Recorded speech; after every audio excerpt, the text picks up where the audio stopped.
We all think we know what love looks like until we're dying and realize who truly cares. The coldest hearts often hide the deepest need for warmth. Isabelle St. Clair was a billionaire who treated people like objects. Her charity gala was just another display of wealth. She never noticed the young waiter with his golden retriever, Cooper, quietly serving her guests. But when Isabelle collapsed on her marble floor, her heart failing, everything changed. While her wealthy friends stood frozen in shock, Cooper sprang into action. The dog pawed at her chest and barked frantically until paramedics arrived.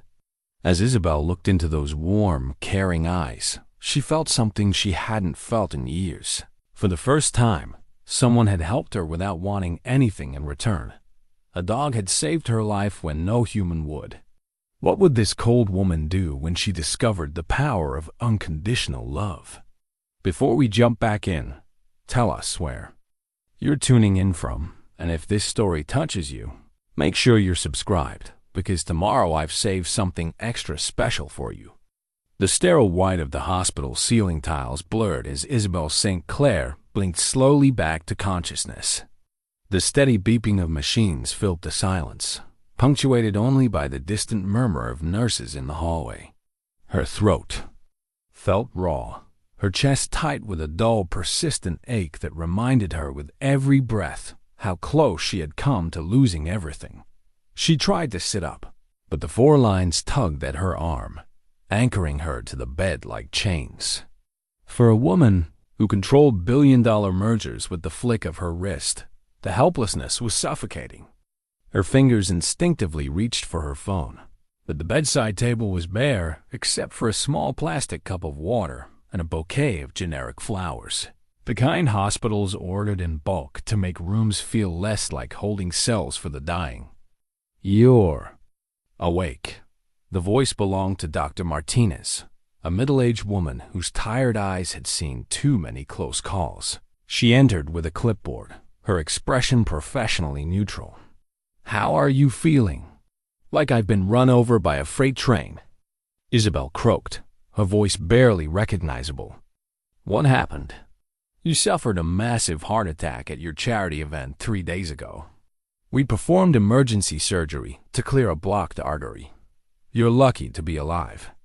Dr. Martinez pulled up a chair, settling into the practiced rhythm of delivering life-altering news. Someone called 911 immediately. The paramedics said a dog was barking and drawing attention to you when they arrived.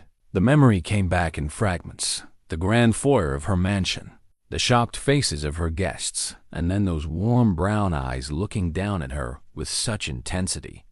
Cooper, the waiter's dog. The young man who owns the dog. "Is he here?" Isabelle asked, surprising herself with the question. "I wouldn't know about that. You've had no visitors." Dr. Martinez's words carried no judgment, but they stung nonetheless. "Your assistant left some paperwork and said she'd handle your business affairs while you recover. No visitors." In 3 days, not one person had come to see if she was alive or dead. Isabelle had built her empire on the principle that emotions were weakness, that attachment was liability. Now, lying in this sterile room with only machines for company, she wondered if she had built a fortress so high that no one could reach her, or if anyone would even want to try. After Dr. Martinez left, Isabelle stared at the flowers. They were beautiful in their generic perfection, roses, lily, and baby's breath arranged with mathematical precision. Like everything in her life, they were bought and paid for, serving their purpose without genuine sentiment. She couldn't remember the last time someone had given her flowers because they cared about her, not because protocol demanded it. Her mind drifted to her childhood, to the sprawling estate where she'd grown up. Her parents had been titans of industry, brilliant and driven, but distant as the stars. She remembered standing at the top of the grand staircase, watching them host elaborate dinner parties below, feeling like a ghost observing a world she could never quite enter. Even then, she had learned that love was conditional, that affection was earned through achievement, And that vulnerability was something to be hidden away. When her parents died in a plane crash during her sophomore year at Harvard, Isabelle had inherited not just their wealth, but their emotional detachment. She threw herself into business with the single-minded focus of someone who had discovered that success was the only reliable companion. She bought companies, dismantled them, rebuilt them, always moving, always achieving, never stopping long. Enough to feel the profound loneliness that crept in during quiet moments like these. The door opened again, and a young nurse entered Maria, according to her name tag. She was perhaps 25, with kind eyes and calloused hands that spoke of a life lived earnestly. As she checked Isabelle's vitals, she hummed softly under her breath, a melody that reminded Isabelle of lullabies she'd half forgotten from early childhood. "You have beautiful hair," Maria said, gently combing through Isabelle's blonde locks that had become tangled during her unconscious days. "My grandmother always said hair this color was kissed by sunlight." It was such a simple compliment, offered without expectation of reward or recognition. Isabelle felt tears prick at her eyes. When had she last cried? She couldn't remember. In her world, tears were signs of weakness, ammunition for competitors, proof that you weren't ruthless enough to survive at the top. "The young man with the dog," Isabelle found herself saying. "Do you know anything about him?" Maria's face brightened. "Marcus?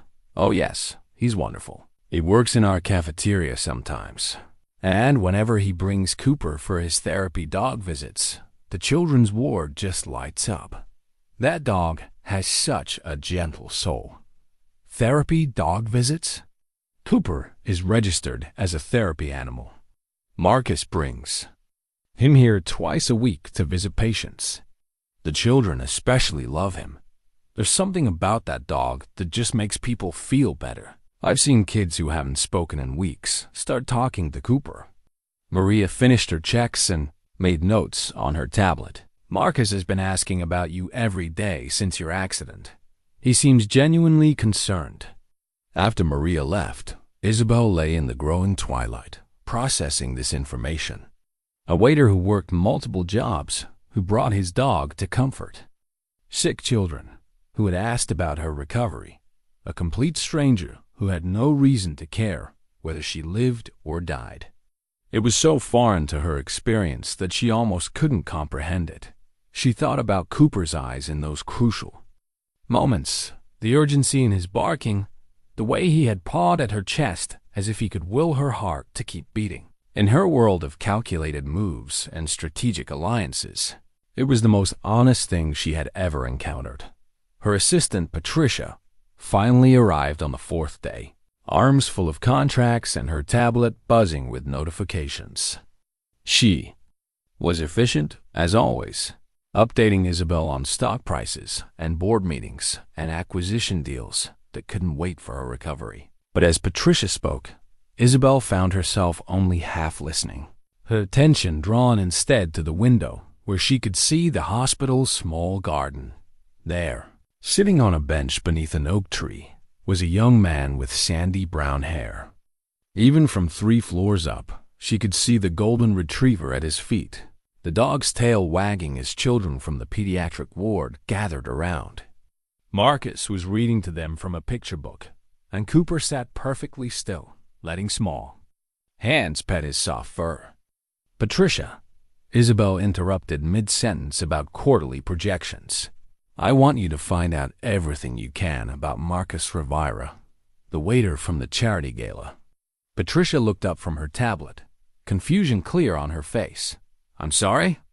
"Background check, employment history, family situation, everything. But I want it done discreetly. He's not to know." "Of course, Miss St. Clair. May I ask why?" "Just do it." Isabelle's voice carried its familiar edge of authority, but inside, she wasn't sure she could explain her interest even to herself. All she knew was that for the first time in years, she felt curious about another human being. Not their net worth or their usefulness to her empire, but who they were beneath the surface. That night, alone again with only the machines for company, Isabelle reached into her bedside drawer and pulled out a small velvet box she had asked Patricia to bring from her safe. Inside was her mother's wedding ring, a simple, platinum band with a modest diamond that looked almost humble compared to the elaborate jewelry Isabelle usually wore. She had kept it all these years, but never worn it, never even looked at it except during the darkest moments when grief threatened to crack her carefully constructed armor. Now, turning it over in her palm, she remembered her mother's hand soft and gentle, so different from her own manicured but cold fingers. Her mother had died before they could have the conversations that might have bridged the distance between them, before Isabelle could ask if the loneliness ever got easier, if success was worth the isolation, if there was a way to be strong without being alone. As she slipped the ring onto her finger for the first time, Isabelle made a decision that would have seemed impossible just days earlier. She was going to find Marcus Rivera, not to acquire or control or manipulate, but simply to understand. To learn what it meant to care about someone without expecting anything in return. Outside her window, the city sparkled with millions of lights, each one representing a life, a story, a heart beating with its own hopes and fears. For 32 years, Isabelle had viewed that city as a chessboard, its people as pieces to be moved for her advantage. Now, lying in a hospital bed with her mother's ring warming her finger, she wondered if she had been playing the wrong game all along. The golden retriever who had saved her. Life had shown her something she had forgotten existed: love without condition, help without expectation, loyalty without contract. It was terrifying and beautiful, and completely foreign to everything she thought she knew about how the world worked. Tomorrow, she would begin the process of discovery. Tomorrow, she would start learning what it meant to be human again. The discharge papers felt heavier than they should have in Isabelle's hands. 2 weeks in the hospital had been the longest. She had stayed in one place without working in over a decade, and now the outside world felt strangely foreign. She sat on the edge of the hospital bed, dressed in the silk blouse and tailored pants Patricia had brought from her closet. But the clothes felt like a costume for a role she wasn't sure she remembered how to play. "Your driver is waiting downstairs," Patricia said, organizing the final paperwork with her usual efficiency. "I've arranged for a private nurse to check on you daily for the first week, and your personal physician will visit tomorrow." Isabelle nodded absently, her attention caught by the window where she could see Marcus and Cooper in the garden below. It was their usual afternoon routine, Marcus reading to a small group of children, while Cooper provided comfort and warmth to anyone who needed it. She had watched this scene play out every day for 2 weeks, and each time she felt something stir inside her that she couldn't quite name. "Actually, Patricia, cancel the driver. I want to walk out on my own." "Ms. St. Clair, I don't think that's advisable. Dr. Martinez specifically said, I'll be fine." Isabelle stood slowly, testing her strength. The world tilted slightly, but she steadied herself against the bedside table. "I need some fresh air before I go home." Patricia looked like she wanted to argue, but she knew better than to push when Isabelle's mind was made up. After her assistant left, Isabelle made her way slowly through the hospital corridors, past the nurse's station where Maria waved cheerfully, past the elevators that would have taken her directly to the parking garage, and instead toward the garden entrance. She had no plan, no script for what she would say. In business, she never entered a negotiation without knowing exactly what she wanted and how she intended to get it. But this wasn't business, and Marcus Rivera wasn't a deal to be closed. He was simply a young man who had shown kindness to a stranger, and she wanted to thank him. The garden was smaller than it appeared from her window, but more beautiful. Late autumn flowers bloomed in carefully tended beds, and the oak tree provided a canopy of golden leaves that drifted down like confetti. Marcus was just finishing his story. his voice warm and animated as he described how the brave little mouse saved the day. Cooper noticed her first. The golden retriever's head lifted, and his tail began a gentle wag of recognition. The children followed his gaze, and suddenly all eyes were on Isabelle. She felt exposed, vulnerable, in a way that had nothing to do with her recent medical emergency. "Oh!" Marcus stood quickly, his book tumbling to the ground. "Miss St. Clair, I didn't expect. Are you feeling better?" He was younger than she had realized, probably mid-20s, with honest brown eyes and work-roughened hands. His clothes were clean but worn, and there was a gentleness in his manner that spoke of someone who had learned to be careful with fragile. "Thanks. I'm recovering. Thank you." The words felt inadequate, formal in a way that seemed wrong given what had passed between them. "I wanted to thank you, and Cooper, for what you did." Marcus looked uncomfortable with the attention. Anyone would have done the same thing. Cooper just has good instincts about people who need help. "I don't think anyone would have done the same thing," Isabelle said quietly. "Most of my guests that night were more concerned about their champagne getting warm than whether I was dying." "Ah." Small girl, maybe 6 years old, with a bright pink scarf covering her bald head, tugged on Marcus's sleeve. "Is this the lady Cooper saved?" she asked in a stage whisper. "Yes, Emma, this is Miss St. Clair." Emma studied Isabelle with the frank curiosity of childhood. "Cooper saved me too. When I first came here, I was scared of all the machines and the needles. But Cooper sat with me during my treatments, and I wasn't scared anymore." Isabelle knelt down to Emma's level, ignoring the way the movement made her chest ache. "What did Cooper do that helped? He just stayed. Even when I cried or when the medicine made me sick, he just stayed right there. And he has the softest ears when you pet them. You forget about everything else." The simple truth of it hit Isabelle like a physical blow. Cooper hadn't performed any miracles or solved any problems. He had simply stayed. In her world of constant motion and endless acquisition, the concept of staying or being present without agenda was revolutionary. "Would you like to pet him?" Marcus asked gently. "He's very gentle." Isabelle reached out tentatively, her fingers encountering the softest fur she had ever felt.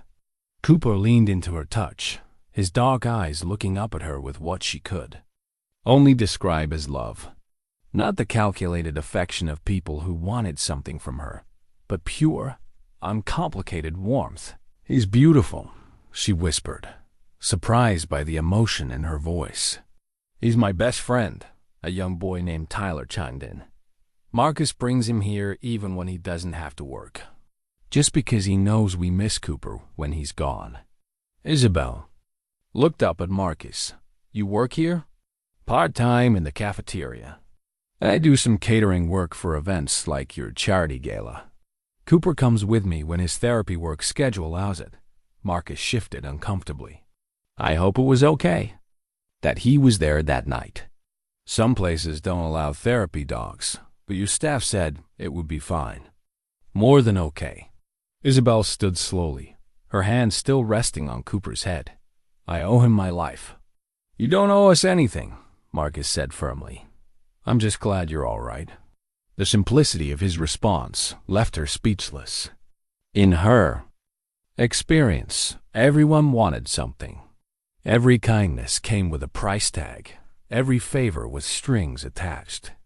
The idea that someone might help her simply because it was the right thing to do was so foreign that she struggled to process it. The children began to disperse as visiting hours ended, each one giving Cooper a goodbye hug, and Marcus a smile that spoke of genuine affection. Watching the easy warmth between them, Isabelle felt a pang of something she realized was envy. When had she last inspired that kind of uncomplicated happiness in another person? "I should let you get home," Marcus said as the last child waved. "Goodbye. You must be tired." "Actually," Isabelle heard herself say, "would you like to have coffee? There's a cafe across the street. I'd like to hear more about Cooper's therapy work." Marcus looked surprised but pleased. "I'd like that." But I should mention, I need to pick up my sister from school in an hour. She's been staying late for tutoring while I've been working extra shifts. Your sister? Sarah. She's 12. It's just the two of us. There was something in his voice, a careful note that suggested the story behind those simple words was more complicated than he was letting on. They settled into a corner booth at the small cafe, Cooper lying quietly at Marcus's feet. The space was nothing like the exclusive restaurants Isabelle usually frequented. Mismatched chairs, handwritten menus, the smell of fresh bread mingling with coffee. It felt real in a way her usual haunts never did. How long have you and Cooper been doing therapy work? She asked, wrapping her hands around her coffee mug and surprised by how good the simple warmth felt. About 3 years. I got him as a puppy, and he just had this natural way with people. When Sarah got sick, Marcus stopped abruptly, then continued more carefully. When we started spending a lot of time at hospitals, I noticed how much Cooper helped not just Sarah, but other patients too. So I got him certified. Sarah is sick? Marcus nodded, his fingers absently stroking Cooper's ears. Leukemia. She's been in treatment for 2 years now. The doctors are optimistic, but it's been hard on her. School, friends, normal kid stuff, it's all been put on hold. The weight of what he wasn't saying settled between them. Isabelle had made her fortune reading between the lines of business deals, and she could see the careful omissions in Marcus's story. Medical bills, time off work for treatments, the grinding stress of being responsible for a sick child while barely making ends meet. That must be incredibly difficult, she said softly. We manage. Sarah's tougher than I am most days. And Cooper helps. Having him around makes everything feel a little less scary. Marcus checked his watch. I actually should go get her soon. She gets worried if I'm late. As they walked back toward the hospital parking garage, Isabelle found herself reluctant to let this connection end. The conversation had been the most genuine interaction she'd had with another human being in years, and the thought of returning to her empty mansion felt suddenly unbearable. Marcus, she said, as they reached his beat-up Honda Civic, would it be all right if I visited sometime? To see Cooper again? He looked surprised but pleased. Of course. We're here most afternoons when Sarah has treatments. And Cooper would love to see you again. As Isabelle watched him drive away, Cooper's golden head visible in the passenger window, she realized something had fundamentally shifted in her understanding of the world. For 32 years, she had believed that emotional distance was strength, that caring was weakness, that the only reliable relationship was the one between herself and her ambition. But standing in that hospital parking lot, still feeling the phantom warmth of Cooper's fur under her fingers and the echo of Marcus's genuine concern, she wondered if she had been wrong about everything. If strength might actually lie in the willingness to open your heart, even knowing it could be broken. If the greatest risk wasn't in caring too much, but in caring too little. The drive home to her mansion felt longer than usual, the empty rooms echoing with a silence that had never bothered her before.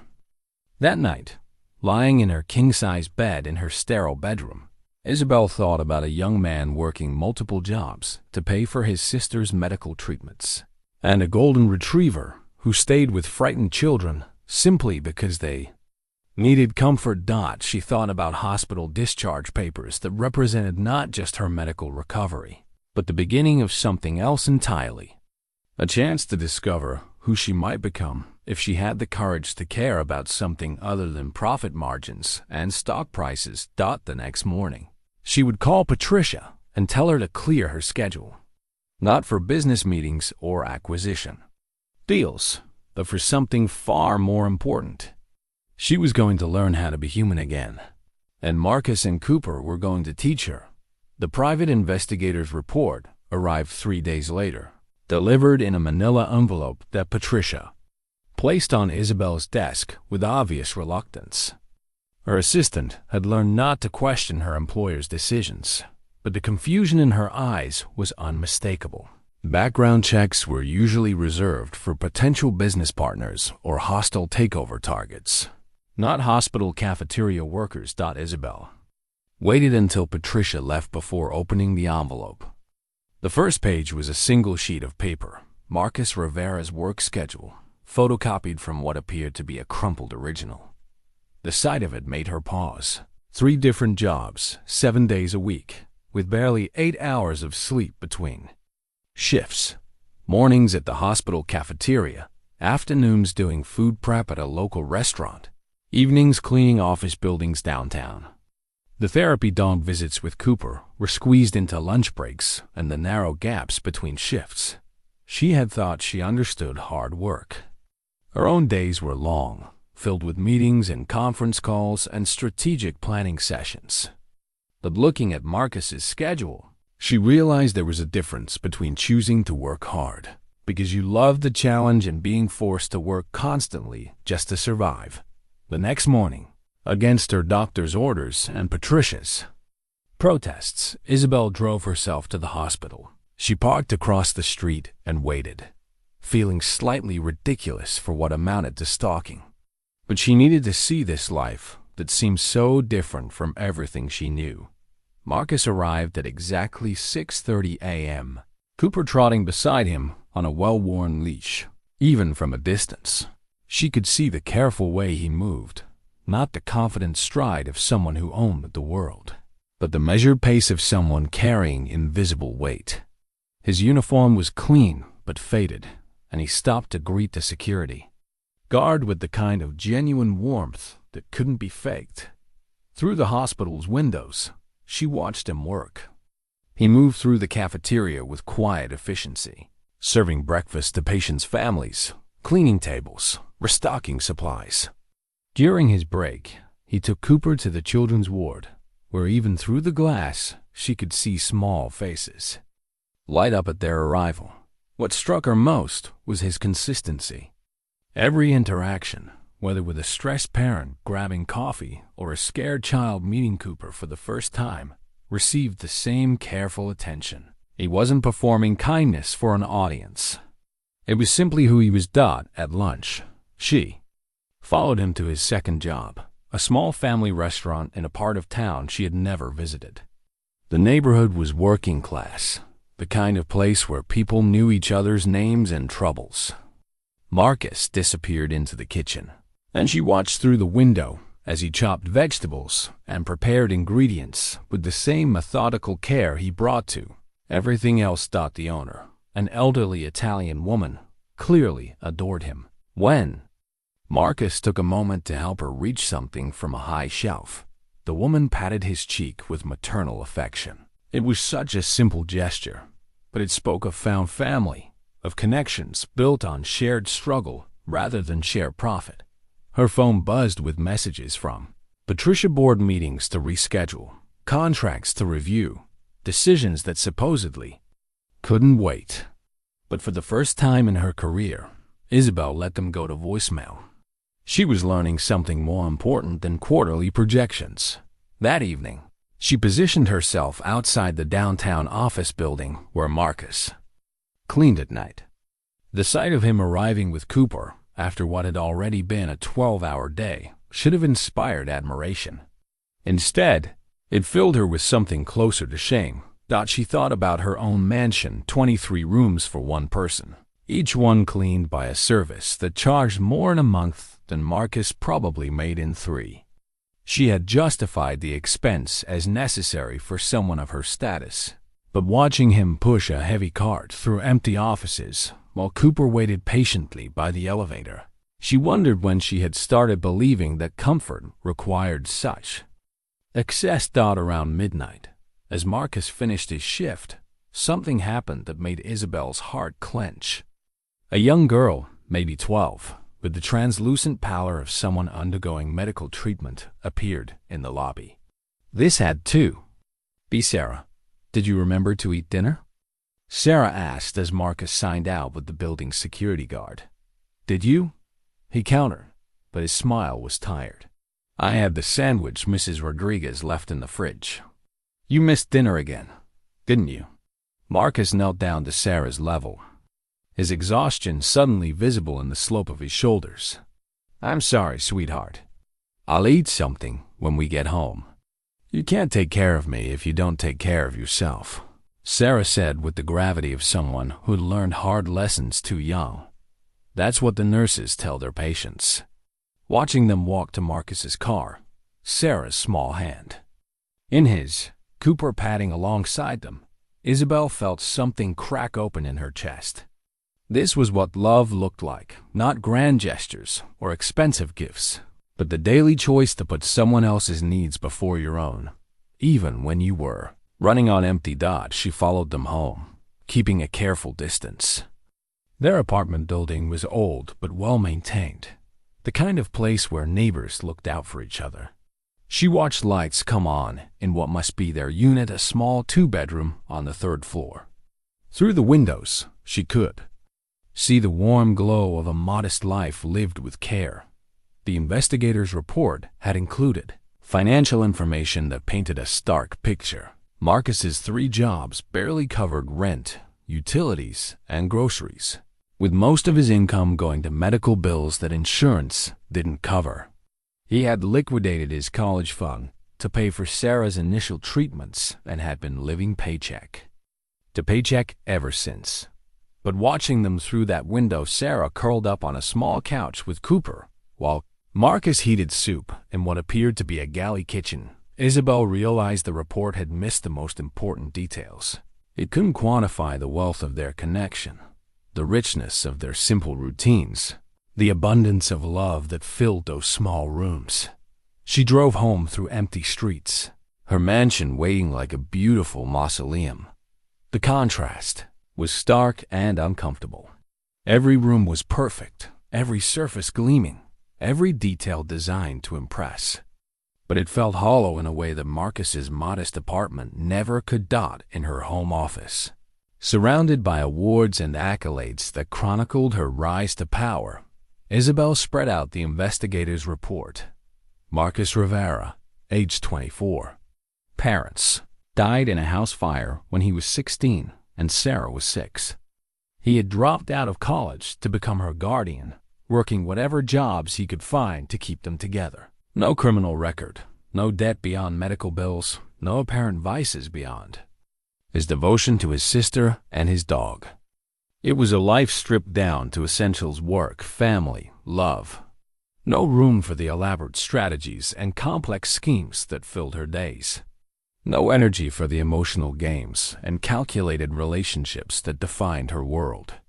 Just the simple, difficult business of caring for the people who mattered most. The next morning, Isabelle found herself returning to her observation post outside the hospital. She told herself she was trying to understand how someone could maintain such kindness in the face of such hardship. But the truth was more complicated. Watching Marcus move through his day with quiet grace, seeing the way people responded to his genuine warmth, she was beginning to understand what she had been missing. During his lunch break, as Marcus sat in the hospital garden with Cooper and a small group of children, Isabelle noticed something that made her breath catch. One of the children, a boy maybe 8 years old with bandages covering half his face, was crying silently. The other kids had given him space, unsure how to help, but Marcus simply moved closer and let Cooper rest his head on the boy's lap. "My mom says the scars will fade," the boy whispered. "But what if they don't? What if I'm ugly forever?"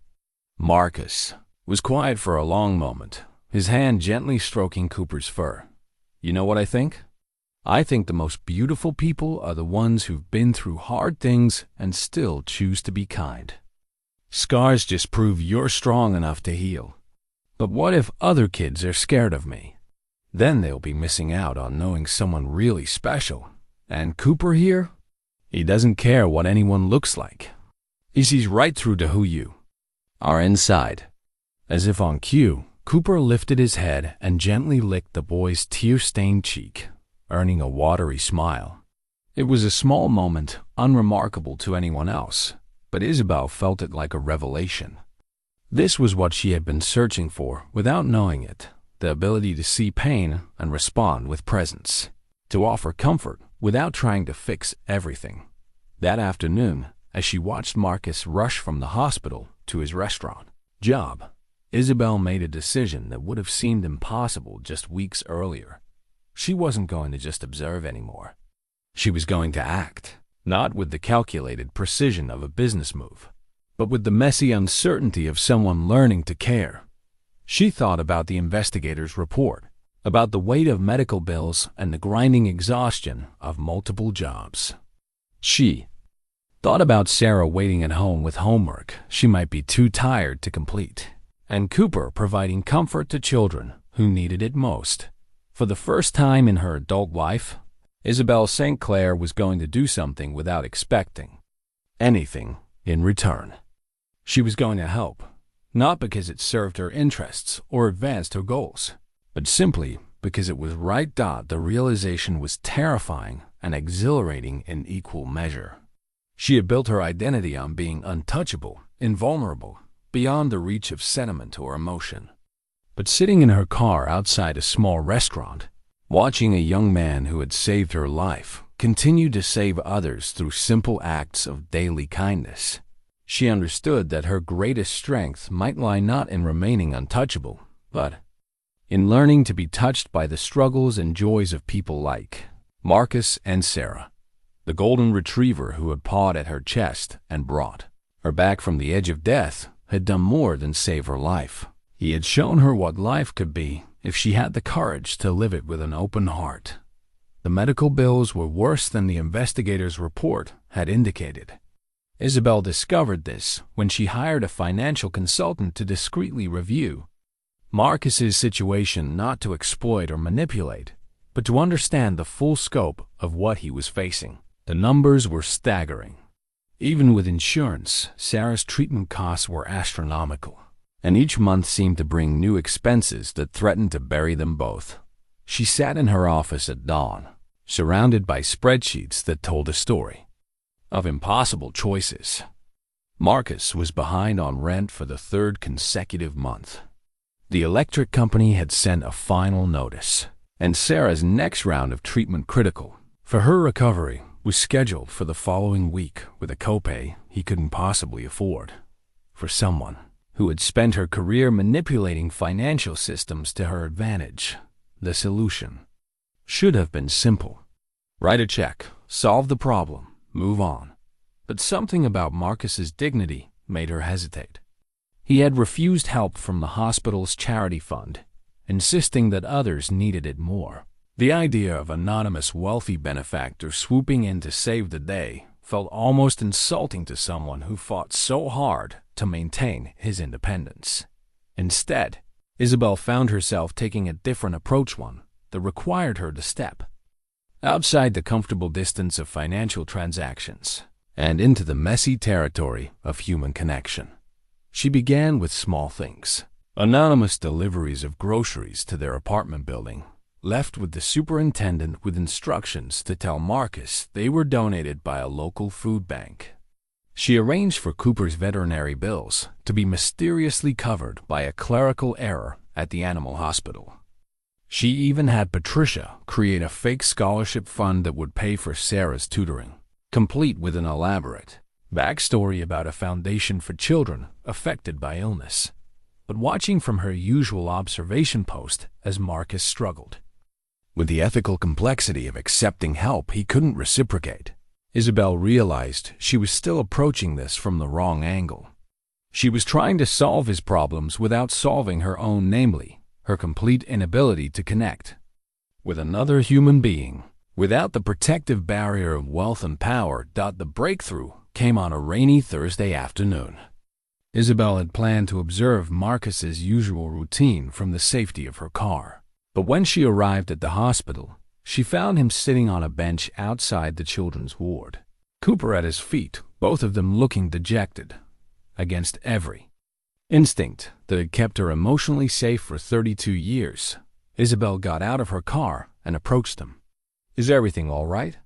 she asked, immediately feeling foolish for such an obvious question. Marcus looked up, surprise and embarrassment warring in his expression. "Miss St. Clair, what are you doing here?" "I was visiting a friend," she lied smoothly, then found herself telling the truth. "Actually, that's not true. I was hoping to see you and Cooper. You said I could visit." "Of course, yes. Marcus ran a hand through his hair, leaving it disheveled. "Sarah's appointment was moved up. They want to do another round of tests, and I had to take time off work. But the restaurant is already short-staffed, and Mr. Romano is counting on me." The weight of his impossible situation was written in every line of his posture. Miss work, lose needed income. Keep working, potentially miss critical medical information about his sister. "Where's Sarah now?" Isabelle asked. "Upstairs, getting her blood drawn. She doesn't like needles, so Cooper usually goes with her, but they're backed up today, and the waiting room is too crowded for him." Marcus's voice was tight with worry. "I know it sounds silly, but she gets really anxious without Cooper there." Isabelle looked at the golden retriever, whose dark eyes seemed to understand the conversation, even if he couldn't speak. An idea formed, risky, impulsive, completely contrary to her usual calculated approach to life. "What if I stayed with Cooper while you go to work?" Isabelle heard herself say. "I could wait here with him until Sarah's appointment is finished." Marcus stared at her as if she had suggested something impossible. "I couldn't ask you to do that. You have your own responsibilities. Nothing that can't wait." It was true, though it surprised her to realize it. For the first time in her career, board meetings and acquisition deals felt less important than a 12-year-old girl who needed her therapy dog during a frightening medical procedure. "But you don't even know Sarah." Then this would be a good opportunity to meet her. Isabelle sat down on the bench beside Marcus, close enough to reach out and stroke Cooper's soft ears. The dog leaned into her touch with the same uncomplicated trust he showed everyone. "Unless you prefer I didn't." Marcus was quiet for a long moment, studying her face as if trying to solve a puzzle. "Why would you want to do this?"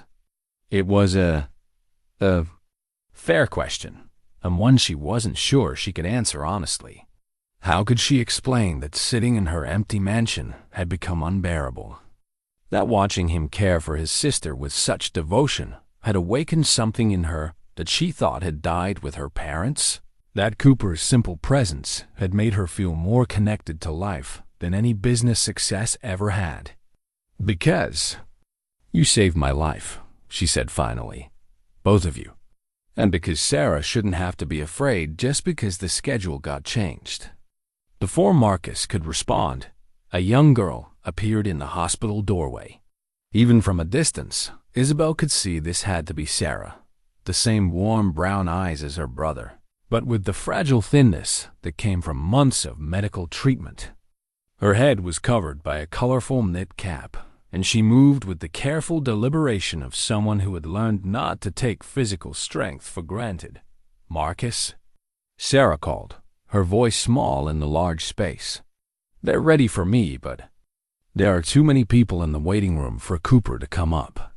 Marcus started to stand, but Isabelle touched his arm gently. "Go to work. I'll take care of this." "I can't ask you to." "You're not asking. I'm offering." She stood and walked toward Sarah, Cooper patting beside her. "Sarah, I'm Isabelle. I'm a friend of your brother's and Cooper's. Would it be all right if we kept you company during your appointment?"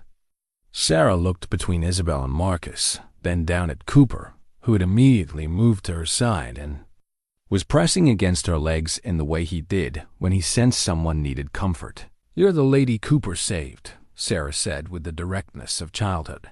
"Marcus told me about you." "Yes, I am. And now I'd like to return the favor, if you'll let me." Something in Sarah's expression shifted, a recognition, perhaps, of someone else who understood what it felt like to need saving. She nodded slowly. "Okay, but I should warn you, I might cry. The needles really hurt, and sometimes I can't help it." "That's perfectly fine," Isabelle said gently. I might cry too. I'm not very good with needles either." As they walked into the hospital together, Cooper between them like a golden bridge, Isabelle caught sight of Marcus's expression. The relief and gratitude there were almost overwhelming, but beneath that was something else, a dawning recognition that perhaps she wasn't quite who he had thought she was. The pediatric unit was a world unto itself, decorated with murals of cartoon animals and inspirational messages that tried to make a frightening place feel less so. Sarah led them to a small room where a kind-faced nurse was preparing equipment for her blood draw. "And who do we have here?" the nurse asked, smiling. "At Cooper." "This is Cooper, and this is Isabelle," Sarah said, settling into the medical chair with practiced ease. "Cooper is my therapy dog, and Isabelle is my new friend." The simple declaration hit Isabelle like a physical blow. When had anyone called her their friend without wanting something in return? When has she last been valued for her presence rather than her checkbook? As the nurse prepared the needle, Sarah reached for Cooper's fur with one hand and, to Isabelle's surprise, grasped her fingers with the other. "Will you tell me a story?" Sarah asked. Marcus usually does, but he had to go to work. Isabelle's mind went blank. She couldn't remember the last time she had told a story that wasn't related to market projections or corporate strategies. But looking into Sarah's trusting eyes, she found herself reaching back to a nearly forgotten corner of her childhood. "Once upon a time," she began, her voice soft and uncertain, "there was a little girl who lived in a castle that was beautiful, but very lonely." As she spoke, weaving a tale about a girl who discovered that the most valuable treasures couldn't be bought or sold, Sarah's grip on her hand tightened slightly when the needle went in, but she didn't cry. Cooper remained perfectly still, his warm presence a source of comfort that seemed to radiate throughout the room. "What happened to the girl in the castle?" Sarah asked as the nurse finished drawing blood and applied a colorful bandage. "She learned that the best way to fill an empty castle is to invite people in," Isabelle said, surprising herself with the truth of it. "She learned that sharing makes everything better, even when you're scared." After the appointment, as they sat in the hospital cafeteria sharing a snack that Sarah insisted on buying with her allowance money, Isabelle found herself talking about things she had never discussed with anyone. She told Sarah about her parents, about growing up in a house full of beautiful things but empty of warmth. She talked about how lonely success could be, and how Cooper had shown her what she was missing. Sarah listened with the wisdom of someone who had faced mortality at 12 years old. "Sometimes when I'm really sick," she said, "I think about how different everything could be if my parents were still alive. But then I remember that Marcus chose to take care of me when he could have let someone else do it. And that makes me feel lucky instead of sad." The simplicity of her perspective was humbling. This child, facing a life-threatening illness with grace and gratitude, had found peace with circumstances that would have broken most adults. She had learned to focus on what she had rather than what she lacked, a lesson that Isabelle, despite all her education and experience, was only beginning to understand. When Marcus returned that evening to pick them up, he found Isabelle and Sarah in the hospital garden, watching Cooper play with a tennis ball that one of the other children had brought. Sarah was laughing at Cooper's enthusiastic but clumsy attempts to catch the ball, and Isabelle was laughing to a sound of pure joy that she hadn't heard from herself in years. "How did it go?" Marcus asked, settling onto the bench beside them. "Isabelle told me the best story," Sarah said, "about a girl who learned that sharing makes everything better. And she didn't faint when they took my blood, which is more than I can say for my last babysitter." Marcus looked at Isabelle with an expression of growing understanding. "Thank you," he said quietly, "for everything." "Thank you," Isabelle replied, and meant it more than any words she had ever spoken, "for letting me be here." As they prepared to leave, Sarah tugged on Isabelle's sleeve. "Will you come back?" Maybe tomorrow when I have my treatment? Marcus has to work, and Cooper gets tired of just me talking to him all day. The invitation was simple, offered without agenda or expectation. Just a lonely child asking for company from someone who understood loneliness. Isabelle looked at Marcus, who nodded encouragingly. "I would love that," she said. "More than you." Now, driving home that night, Isabelle thought about the money she had spent on anonymous gestures, the groceries, the veterinary bills, the fake scholarship fund. They had been acts of generosity, but they had also been safe, allowing her to help without risking genuine connection. Today had been different. Today, she had sat with a frightened child and offered comfort instead of cash. She had listened instead of managed, stayed instead of solved. And in return, she had received something infinitely more valuable than gratitude. She had been given the gift of belonging, of being needed not for what she could provide, but for who she was. The medical. The bills were still overwhelming. Marcus's work schedule was still impossible, and Sarah's illness was still frightening.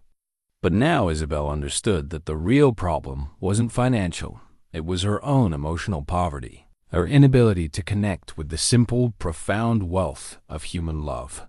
Tomorrow, she would return to the hospital not as a benefactor or a problem solver, but as Sarah's friend and Cooper's companion. She would continue learning how to be present without agenda, how to care without controlling, how to love without conditions. For the first time in her adult life, Isabelle St. Clair had found something worth more than money. She had found, at Isabelle St. place where she belonged. The children's hospital became Isabelle's second home over the following weeks.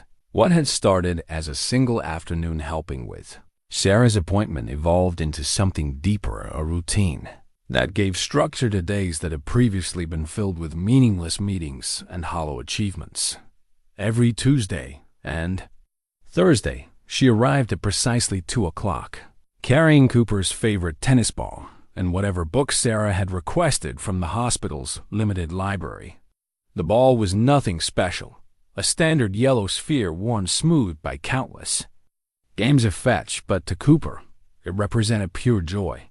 To the children on the ward, it had become a symbol of hope, a sign that playtime and laughter were still possible, even in a place dedicated to fighting. Serious illness, thought Isabelle, had never paid much attention to children before.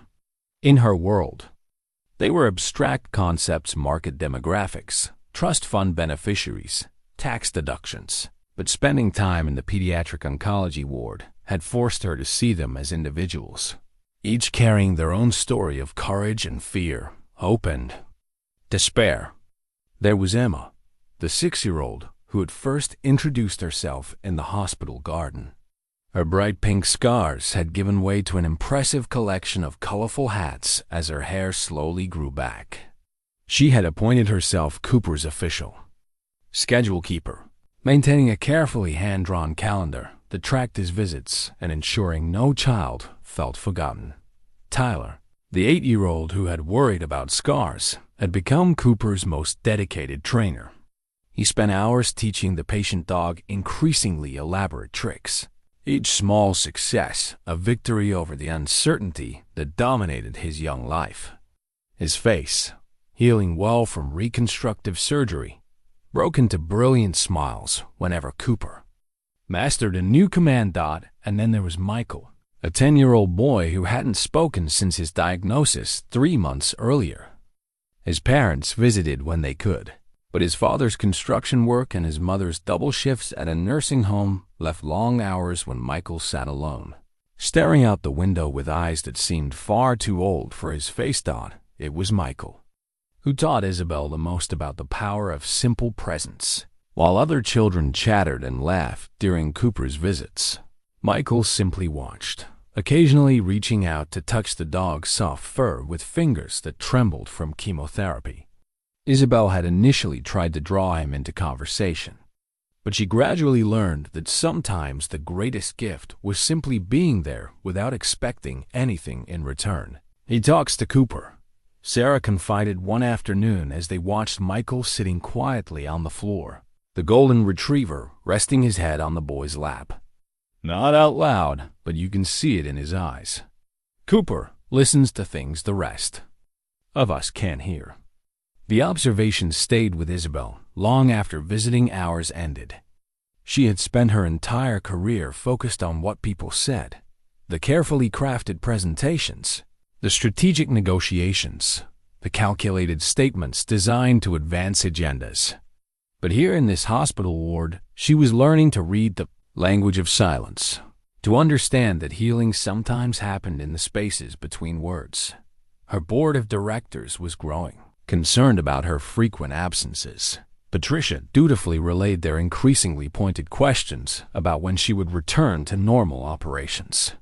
The term felt almost absurd now, as if there were anything normal about spending 14 hours a day managing abstract financial instruments while children fought for their lives just across town.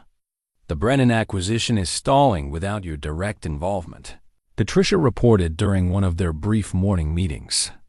And the investors in the Singapore deal are requesting another face-to-face meeting.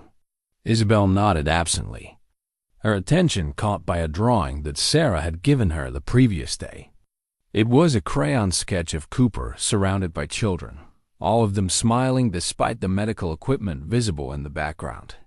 In the corner, a tall blonde woman, unmistakably meant to be Isabelle, sat reading a book to a small group gathered around her feet. "Reschedule Singapore for next month," she said finally, "and have the team handle Brennan for now. I'm needed elsewhere." Patricia's expression suggested she thought her employer might still be suffering from post-cardiac event confusion, but she had worked for Isabelle long enough to know when to retreat. After her assistant left, Isabelle studied Sarah's drawing more carefully. The woman in the picture looked happy in a way that boardroom victories had never achieved. Her face was relaxed, her posture open, her entire being focused on the children around her, rather than on some distant strategic goal. When she last felt that kind of contentment? When had her own happiness last been tied to the simple act of bringing joy to others? The answer came to her during that afternoon's visit, as she watched Cooper work his gentle magic on a new patient, a 7-year-old girl named Anna, who had just begun treatment and was terrified of everything from the IV lines to the unfamiliar sounds of medical equipment. Anna's mother spoke limited English, and the language barrier had only increased the family's anxiety about navigating the complex medical system. Cooper seemed to understand instinctively that Anna needed a different approach than his usual enthusiastic greeting. Instead of bounding over with his typical golden retriever exuberance, he approached slowly, settling himself just within reach and waiting for her to make the first move. For 20 minutes, Anna stared at the dog while clutching her mother's hand. Cooper remained perfectly still, his patience infinite, his dark eyes conveying a gentle invitation without any pressure. Finally, Anna reached out with one small finger and touched the soft fur behind Cooper's ear. The transformation was immediate. The tension left Anna's shoulders, her breathing slowed, and for the first time since her arrival, she smiled. Cooper responded by gently resting his chin on her knee, offering comfort without overwhelming her with enthusiasm. "Como se llama?" Anna whispered, the first word she had spoken since entering the hospital. "Cooper," Isabelle answered, her own limited Spanish rusty but sufficient. "Es muy gentle." Anna nodded solemnly, then began a halting conversation with Cooper in rapid Spanish. The dog, of course, didn't understand the words, but he responded to the tone and emotion behind them, his tail wagging slowly as Anna gained confidence. Watching this exchange, Isabelle realized she was witnessing something extraordinary. Cooper wasn't just providing comfort. He was serving as a bridge between worlds, helping a frightened child find her voice in a place where words often seemed inadequate. The insight hit her with unexpected force. For years, she had prided herself on her communication skills, her ability to speak the language of boardrooms and negotiate complex international deals. But those conversations had always been about extracting value, securing advantage, claiming victory. Cooper communicated through pure giving, offering comfort and presence without agenda or expectation. "She's been so scared," Anna's mother said in careful English, tears of relief evident in her eyes. "The doctors, they are kind, but she doesn't understand, and I don't have the words to help her." "Cooper has that effect on people," Isabelle replied gently. "He helps us feel less alone." As the afternoon wore on, Isabelle found herself drawn into conversations with parents who were struggling with their own fear and helplessness. These were people facing every parent's worst nightmare, watching their children endure treatments that were necessary but brutal, hoping for outcomes that were never guaranteed. Mrs. Chen, Tyler's mother, spoke about the guilt that consumed her. Despite knowing her son's cancer wasn't anyone's fault, "I keep thinking about all the times I was impatient with him before he got sick," she confided. "All the times I was too busy to really listen when he wanted to tell me about his day." Mr. Rodriguez, Emma's father, described the financial strain that came with extended hospital stays and specialized treatments. "The insurance covers most of it, but there are so many other costs: parking, meals, time off work." Emma pretends not to notice when we worry about money, but kids see everything. These conversations revealed a world that Isabelle had never imagined, a community bound together by shared struggle, finding strength in vulnerability and hope in the smallest victories. She realized that while she had been learning about Cooper's ability to heal through presence, she had also been discovering her own capacity for connection through genuine listening. The revelation was both humbling and transformative.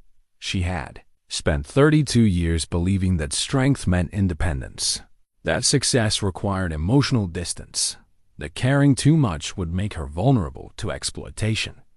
But watching these families face uncertainty with grace, seeing how they supported each other through the darkest moments, she understood that true strength lay in the willingness to open your heart, especially when the outcome was uncertain. That evening, as she prepared to leave the hospital, Isabelle found herself in conversation with Dr. Martinez, the cardiologist who had saved her life. "You've become quite popular on the pediatric ward," Dr. Martinez observed. "The nursing staff tells me the children ask about your visits. They've given me more than I could ever give them," Isabelle replied honestly. "That's the thing about healing. It's never really one-directional. The patients teach us as much as we teach them." Dr. Martinez paused thoughtfully. "Your heart is recovering well, by the way. The tests show excellent progress." As Isabelle drove home through the city streets, she reflected on the doctor's words. Her physical heart was indeed healing, but the recovery went deeper than damaged arteries and restored blood flow. Cooper's simple tennis ball, worn smooth by countless games with children who understood the value of small joys, had become a symbol of something she was still learning to name. For the first time in her adult life, she was discovering what it meant to be needed, not for what she could provide or accomplish, but simply for who she was. The children didn't care about her net worth or her business acumen. They valued her because she showed up, because she listened, because she was present, in their moments of fear and celebration alike.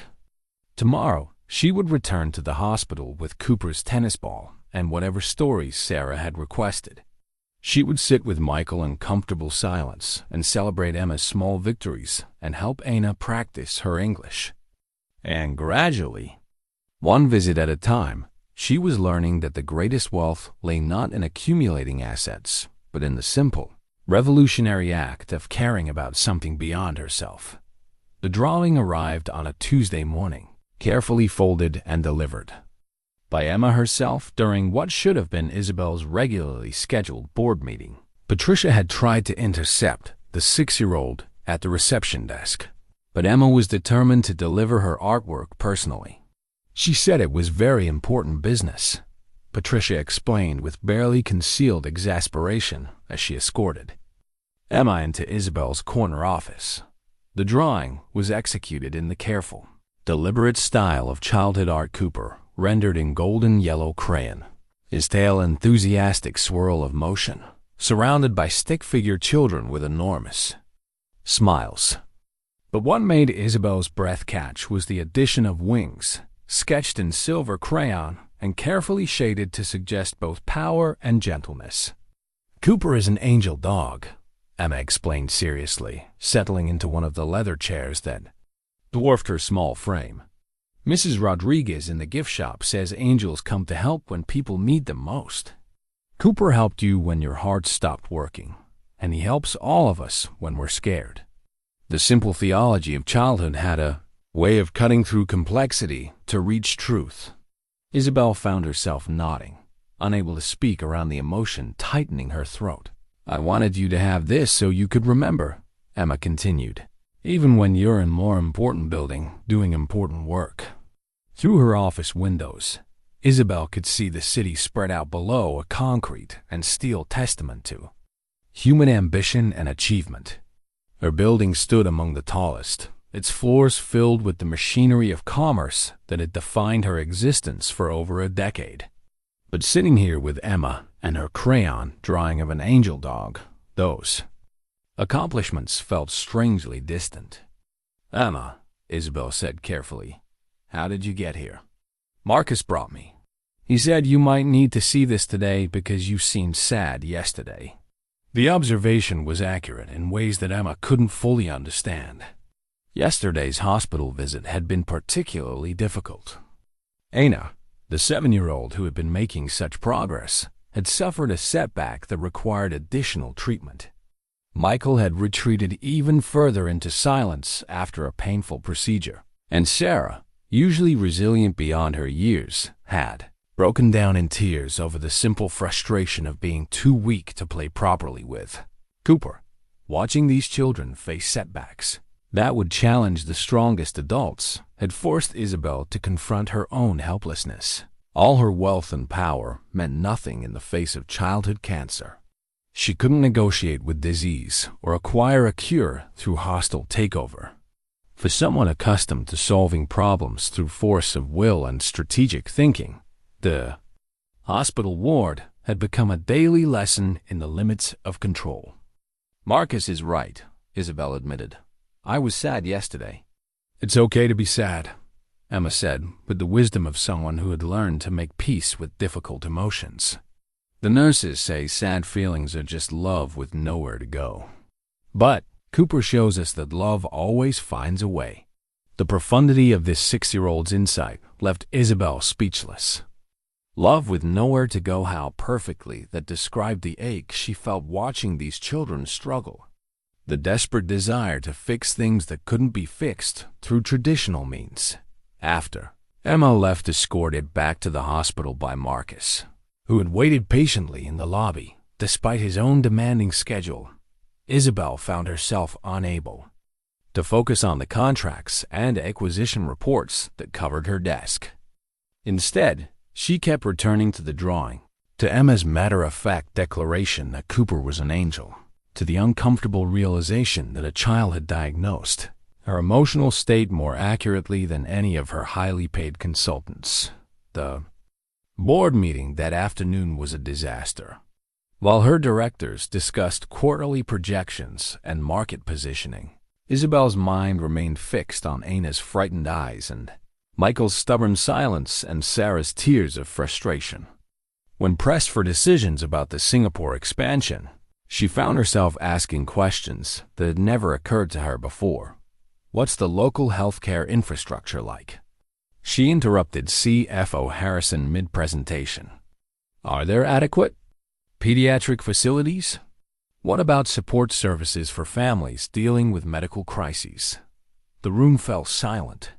These were not the kinds of questions that typically drove international investment decisions. "I'm not sure I understand the relevance," Harrison said carefully. Isabelle looked around the conference table at faces that had once represented the pinnacle of her professional world.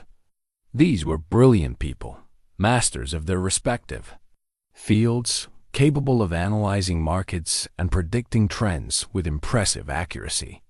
But sitting here in their climate-controlled office, insulated from the real struggles happening just miles away, she wondered when business had become so disconnected from humanity. "Perhaps we should table this discussion," she said finally. "I need some time to reconsider our strategic priorities." The murmurs that followed her departure were undoubtedly concerned about her judgment, her focus, her fitness to lead a company that managed billions in assets. 6 months ago, their concerns would have motivated her to work harder, to prove her commitment to profit above all else. Now, they felt like voices from a world she was rapidly outgrowing. That evening, instead of reviewing financial reports or preparing for the next day's meetings, Isabelle found herself in her home office staring at Emma's drawing. The child had captured something essential about Cooper's nature, not just his gentleness or his training, but his fundamental purpose as a bridge between despair and hope. She thought about Marcus, who had somehow maintained that same quality of compassionate presence, despite facing challenges that would have broken most people. How did someone work 3 jobs, care for a sick sister, volunteer countless hours at the hospital, and still find the emotional reserves to comfort a billionaire having an existential crisis? The answer, she was beginning to understand, lay in the difference between living for yourself and living for something beyond yourself. Marcus's life was difficult, but it was anchored by purpose, the daily choice to put Sarah's needs first, to bring Cooper to children who needed comfort, to show up for people who depended on him. His strength came not from accumulating power or wealth, but from the relationships that gave his sacrifices meaning. Her own life, by contrast, had been built on acquisition and achievement, on the belief that security lay in having more than anyone else.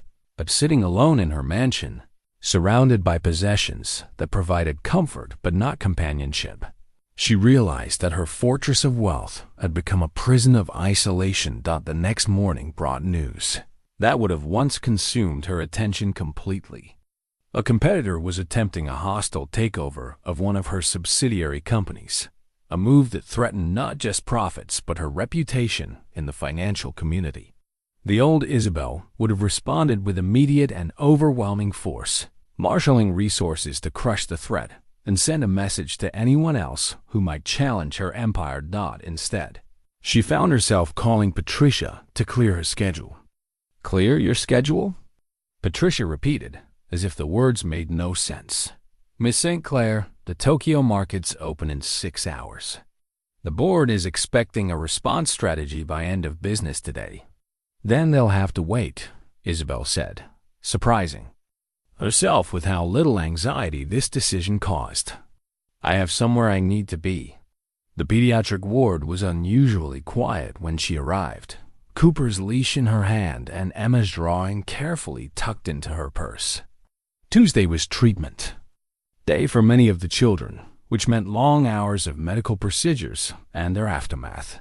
The playroom that usually echoed with laughter and conversation was occupied by just a few patients, most of them resting quietly while their bodies processed chemotherapy or recovered from surgery. Michael was there, as she had hoped. The 10-year-old sat in his usual spot by the window, staring out at the city with the same distant expression that had characterized his demeanor for months. But when Cooper padded over and settled beside his chair, something shifted in the boy's posture, a subtle relaxation that suggested comfort, if not quite happiness. Isabelle settled into a nearby chair, making no attempt to force conversation. She had learned that Michael's silence wasn't rejection, but protection, a way of conserving emotional energy for the battles he couldn't avoid. Today, she sensed, was different. The quality of his quiet had changed, becoming less defensive and more contemplative. "My dad lost his job," Michael said suddenly, his voice rusty from disuse. The words hung in the air between them, carrying the weight of a child's understanding that his illness had cost his family more than just emotional security. "Isabelle, waited, sensing that years of enforced silence were about to break. "Mom cries when she thinks I can't hear," he continued, his fingers finding Cooper's soft fur. "She tells people on the phone that the insurance doesn't cover everything. Dad's looking for work, but no one wants to hire someone who might need time off for medical appointments." The brutal economics of serious illness were familiar to Isabelle from Marcus's situation, but hearing them articulated by a 10-year-old added a layer of heartbreak she hadn't anticipated. This child was carrying guilt that belonged to adults. Blame that belonged to a healthcare system that treated families like Michael's as acceptable casualties of profit margins. "It's not your fault," she said gently. "I know that up here," Michael tapped his temple, "but I don't know it in here." His small hand moved to his chest, over his heart. "If I wasn't sick, Dad would still have his job. Mom wouldn't cry. Everything would be normal." The conversation continued in fits and starts, Michael's long-suppressed words emerging like water through a broken dam. He talked about the friends who had stopped visiting because cancer made them uncomfortable, about missing school and falling behind in subjects he used to love, about the fear that lived in his chest alongside the disease they were fighting. Cooper listened to it all with the patience of a saint, his presence providing the safe harbor that Michael needed to finally voice his fears. And Isabelle listened too, learning that her own problems, the hostile takeover, the board's concerns, the pressure to maintain her empire, were luxuries compared to the battles being fought in this sterile room by children who should have been worrying about homework and playground politics. When Michael finally exhausted himself with talking, he leaned back in his chair and closed his eyes. For the first time in months, his face looked peaceful. "Thank you," he whispered to Cooper, then looked at Isabelle. "Thank you for bringing him." As she prepared to leave that evening, Isabelle found herself making a decision that would have seemed impossible just weeks earlier. The hostile takeover, the board meetings, the complex financial maneuvers that had once defined her purpose. None of it mattered as much as being here tomorrow when Michael might need to talk again. She thought about Emma's drawing, about Cooper's silver crayon wings, about the simple truth that angels came to help when people needed them most. For 32 years, she had believed that help came in the form of money and power and strategic advantage. Now she was learning that sometimes help was as simple as showing up, as revolutionary as listening, as profound as choosing to care about something beyond your own survival. The drawing would go on her office wall. She decided, right where she could see it during board meetings and acquisition discussions. A reminder that the most important work happened not in conference rooms and corner offices, but in hospital chairs beside children who were learning to be brave in ways that put her own courage to shame. The photograph fell from Marcus's wallet as he reached for his ID card at the hospital security desk. Isabelle had arrived early for her usual visit and was waiting in the lobby when she saw him fumble to catch the small, worn image before it hit the floor. But not before she glimpsed what it contained, a family portrait, faded with age, showing a younger Marcus with two adults who were clearly his parents, and at their feet, a golden retriever that looked remarkably like Cooper. "That's an old picture," Marcus said, noticing her glance as he carefully tucked the photograph back into his wallet. There was something in his voice, a careful control that she had learned to recognize as his way of managing painful memories. "Your parents?" she asked gently. Marcus nodded, his expression growing distant. "And their dog Charlie, Cooper's father." The revelation hit Isabelle with unexpected force. She had assumed Cooper was simply a well-trained therapy dog, perhaps purchased from a professional breeder or rescued from a shelter. The idea that he came from a lineage of dogs connected to Marcus's family history added a layer of meaning to their bond that she hadn't understood. "Charlie was a rescue dog too?" she asked as they walked toward the elevator. "Not exactly." Marcus was quiet for a long moment, then seemed to make a decision. "Would you like to hear the whole story? It's not exactly cheerful, but it explains a lot about why Cooper is the way he is. They settled in the hospital cafeteria with coffee. That was several hours past fresh. Cooper lying quietly at Marcus's feet as he began to speak. The story emerged slowly, like a photograph developing in a darkroom, each detail adding depth and shadow to the image. Marcus had been 16, Sarah just 6, when their parents died.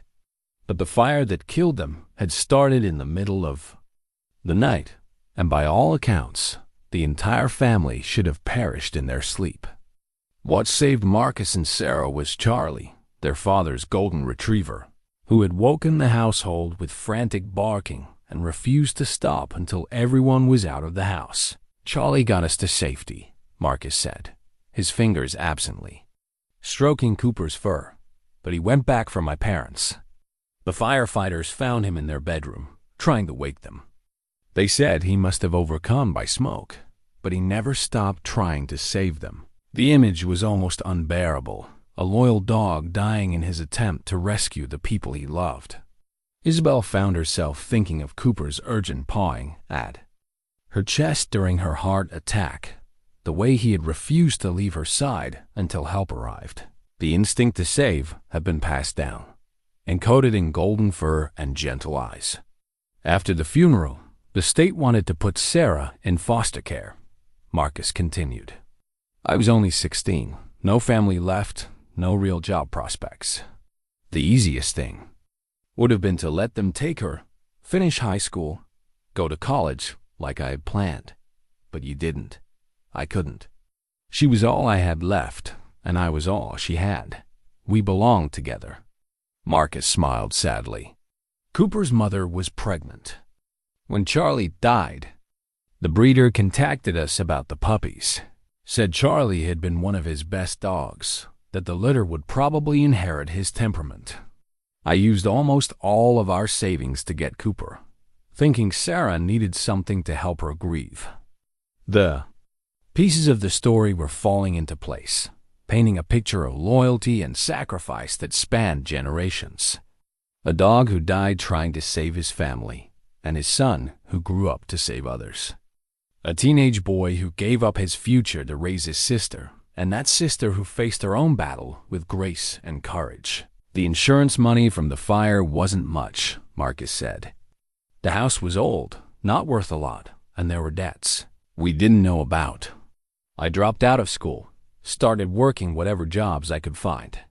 Sarah was so young, she barely understood what had happened. But Cooper, even as a puppy, he seemed to know his job was to comfort her. Isabelle listened with growing unease, a cold feeling settling in her stomach as Marcus described the aftermath of the fire. The timeline was becoming clearer, and with it, a terrible possibility she didn't want to consider. "Where was your house?" she asked, though part of her already knew the answer. Riverside Heights. It was a nice neighborhood back then, before the development boom. Marcus's voice carried the weariness of old pain. "My dad was a contractor. Mom worked at the elementary school. They saved for years to buy that house. Riverside Heights." Isabelle's hands went cold around her coffee cup. She knew that neighborhood intimately, not because she had ever lived there, but because her company had been involved in its transformation from a working-class community into an upscale development district. "Marcus," she said carefully, "what happened to the property after the fire?" He looked at her with surprise, as if the question came from nowhere. "The insurance paid off most of the mortgage, but there were still debts. Medical bills from when Mom was sick the year before she died. Credit cards they'd used to cover expenses when Dad's construction work slowed down. The bank foreclosed about 6 months later." The words hit Isabelle like physical blows. She remembered. The Riverside Heights project, now one of her early acquisitions. A strategic move to buy distressed properties in a neighborhood marked for gentrification. It had been profitable, transforming modest family homes into luxury condominiums that sold for 3 times what the original properties had been worth. "Do you remember which bank?" she asked, though her voice sounded strange and distant to her own ears.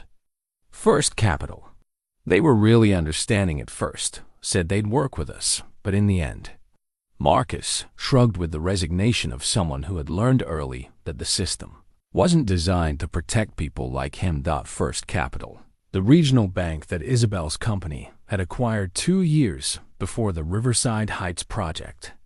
The foreclosure proceedings that had provided her with the distressed properties she needed for development.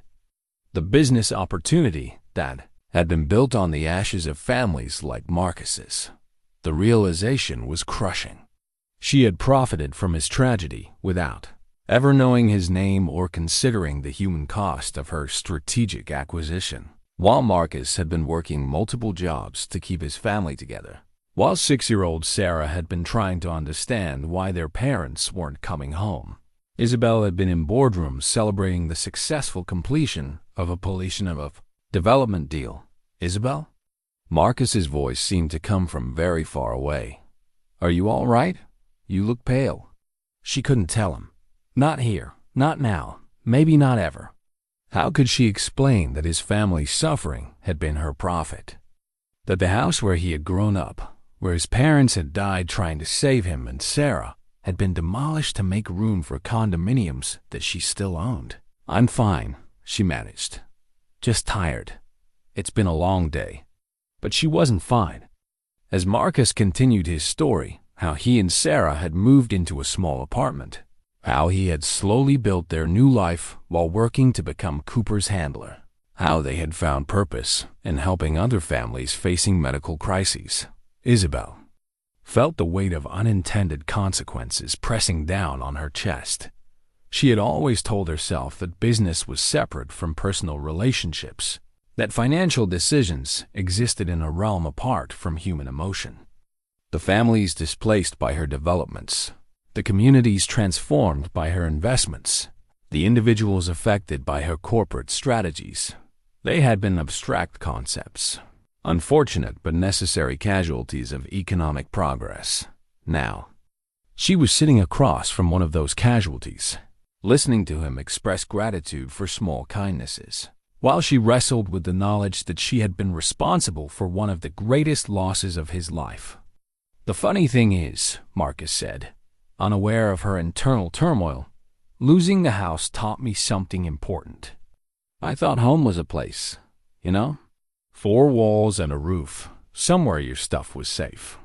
But moving around with Sarah, living in that tiny apartment, I realized home isn't where you are, it's who you're with. His words were meant as comfort, a philosophical acceptance of circumstances beyond his control. But to Isabelle, they felt like an indictment of everything she had spent her life pursuing. She had homes in 3 different cities, each one filled with beautiful objects and cutting-edge technology, but none of them had ever felt like anything more than expensive hotel rooms. Sarah and Cooper are my home now, Marcus continued. And this place, he gestured around the hospital cafeteria. These kids and their families, they're home too. It's not about the building or the address. It's about the people who matter to you and the ones who need you to matter to them. The conversation was interrupted by Sarah's arrival, Cooper immediately perking up at the sight of his favorite patient. She looked tired but determined, ready for another round of treatment with the stoic courage that amazed Isabelle every time she witnessed it. Isabelle, Sarah's face brightened. I was hoping you'd be here today. I have something to show you. She pulled a folded paper from her backpack, another drawing, this one more sophisticated than Emma's crayon artwork.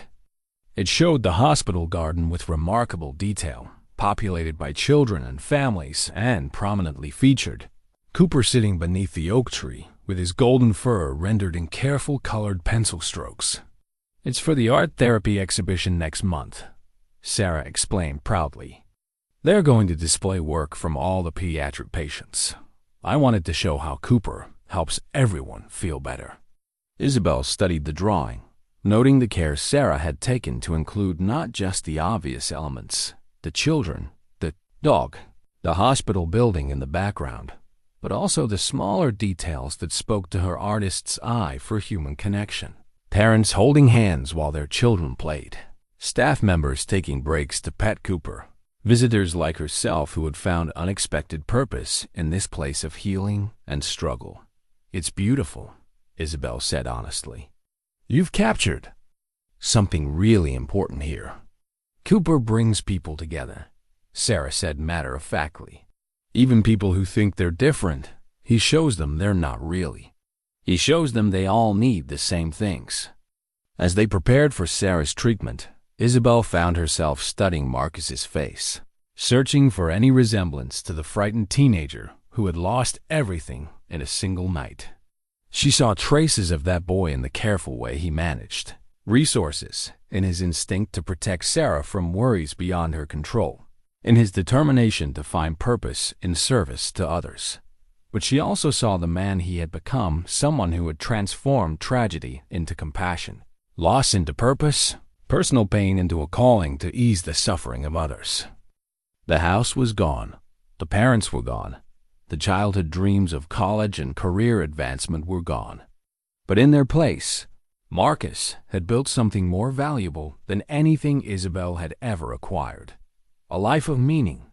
That evening, alone in her mansion with Marcus's story echoing in her mind, Isabelle pulled out the files from the Riverside Heights development. The photograph showed the neighborhood as it had been: modest homes with small yards, tree-lined streets where children played and neighbors knew each other's names. The financial projections outlined the profits generated by transforming this community into luxury housing that priced out everyone who had originally lived there. Buried in the legal documents was the address of Marcus's childhood home, 1247 Elm Street.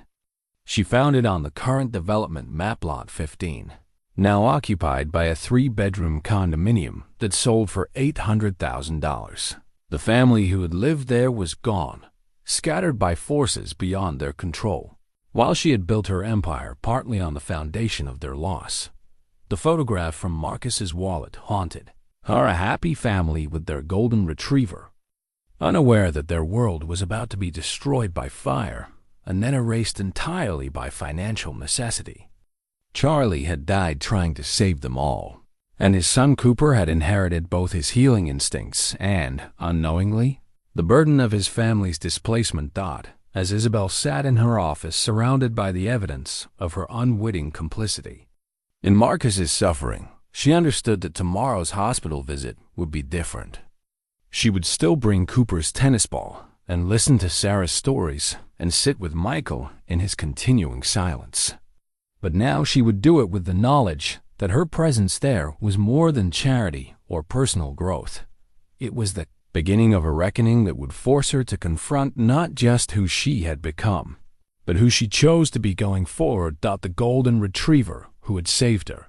Life had led her to a family she had unknowingly wronged. Now the question was whether she had the courage to face that truth and find a way to transform her guilt into something approaching redemption. The deed to 1247 Elm Street arrived by special courier 3 days later, accompanied by a thick folder of legal documents that Patricia had assembled with her usual efficiency. The original property records told a story that Isabelle already knew by heart, but seeing it laid out in official language made the reality inescapable. The Rivera family had purchased the house in 1998, taking out a 30-year mortgage that represented their life savings and their faith in the future. The fire had occurred in 2015, when the house was still 15 years from being paid off.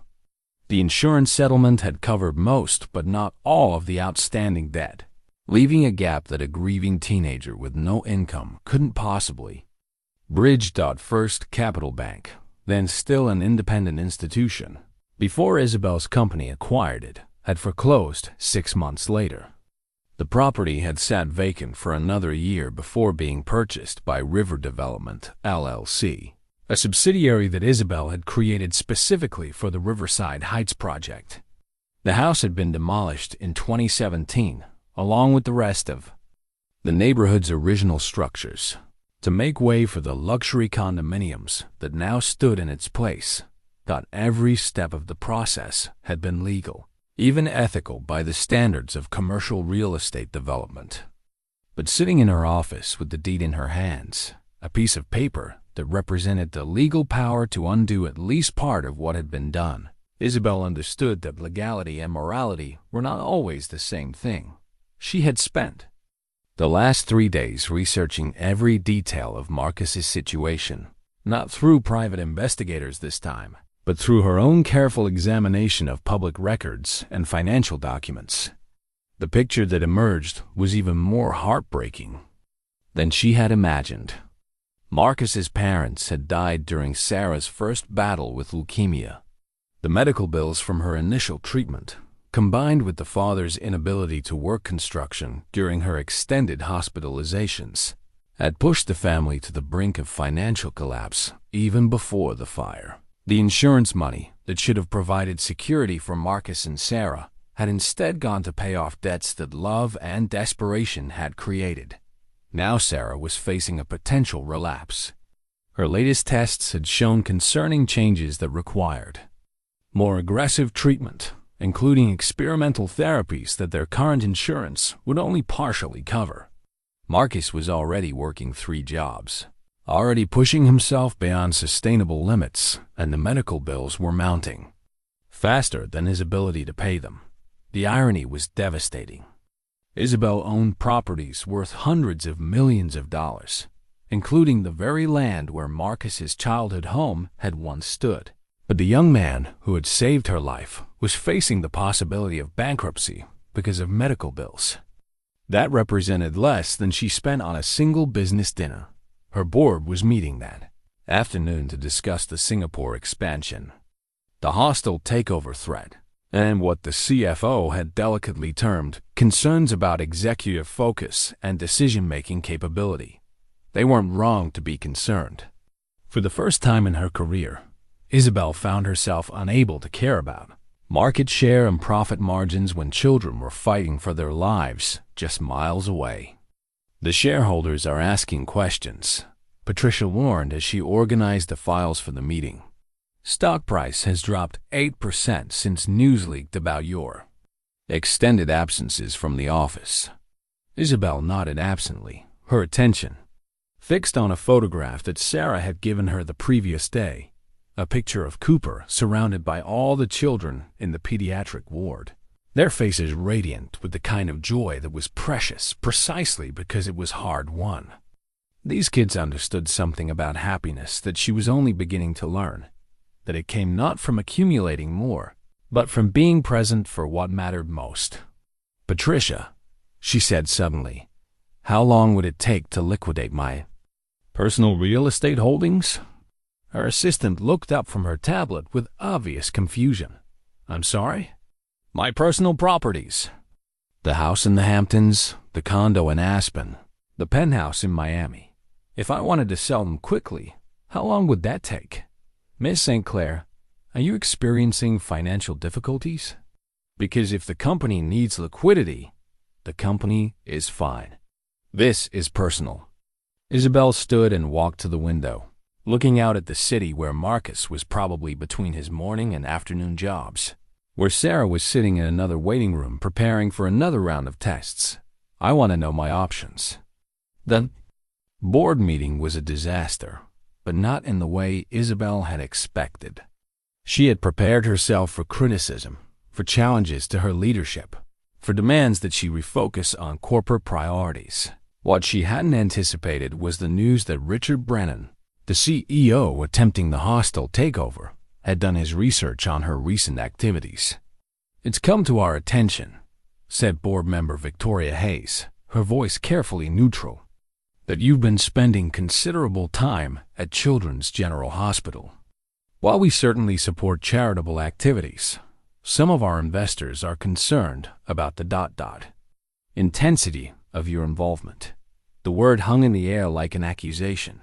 Intensity, as if caring about dying children was a character flaw, as if the time she spent with Cooper and Sarah and the other young patients was somehow excessive or inappropriate.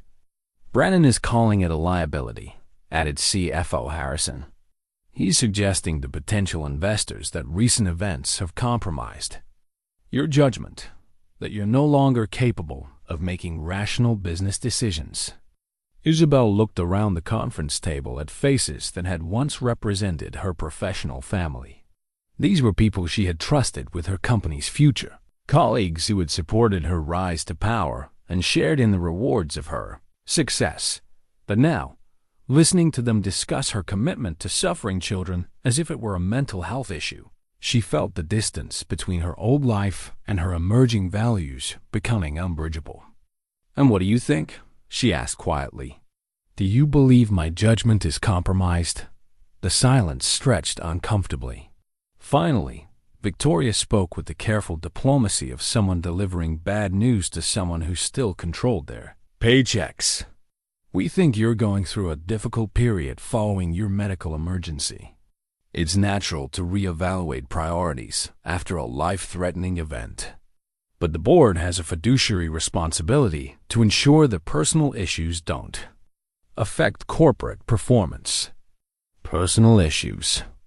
They were reducing Marcus and Sarah and Cooper to personal issues, as if the love that had saved her life was nothing more than a distraction from the serious business of making money.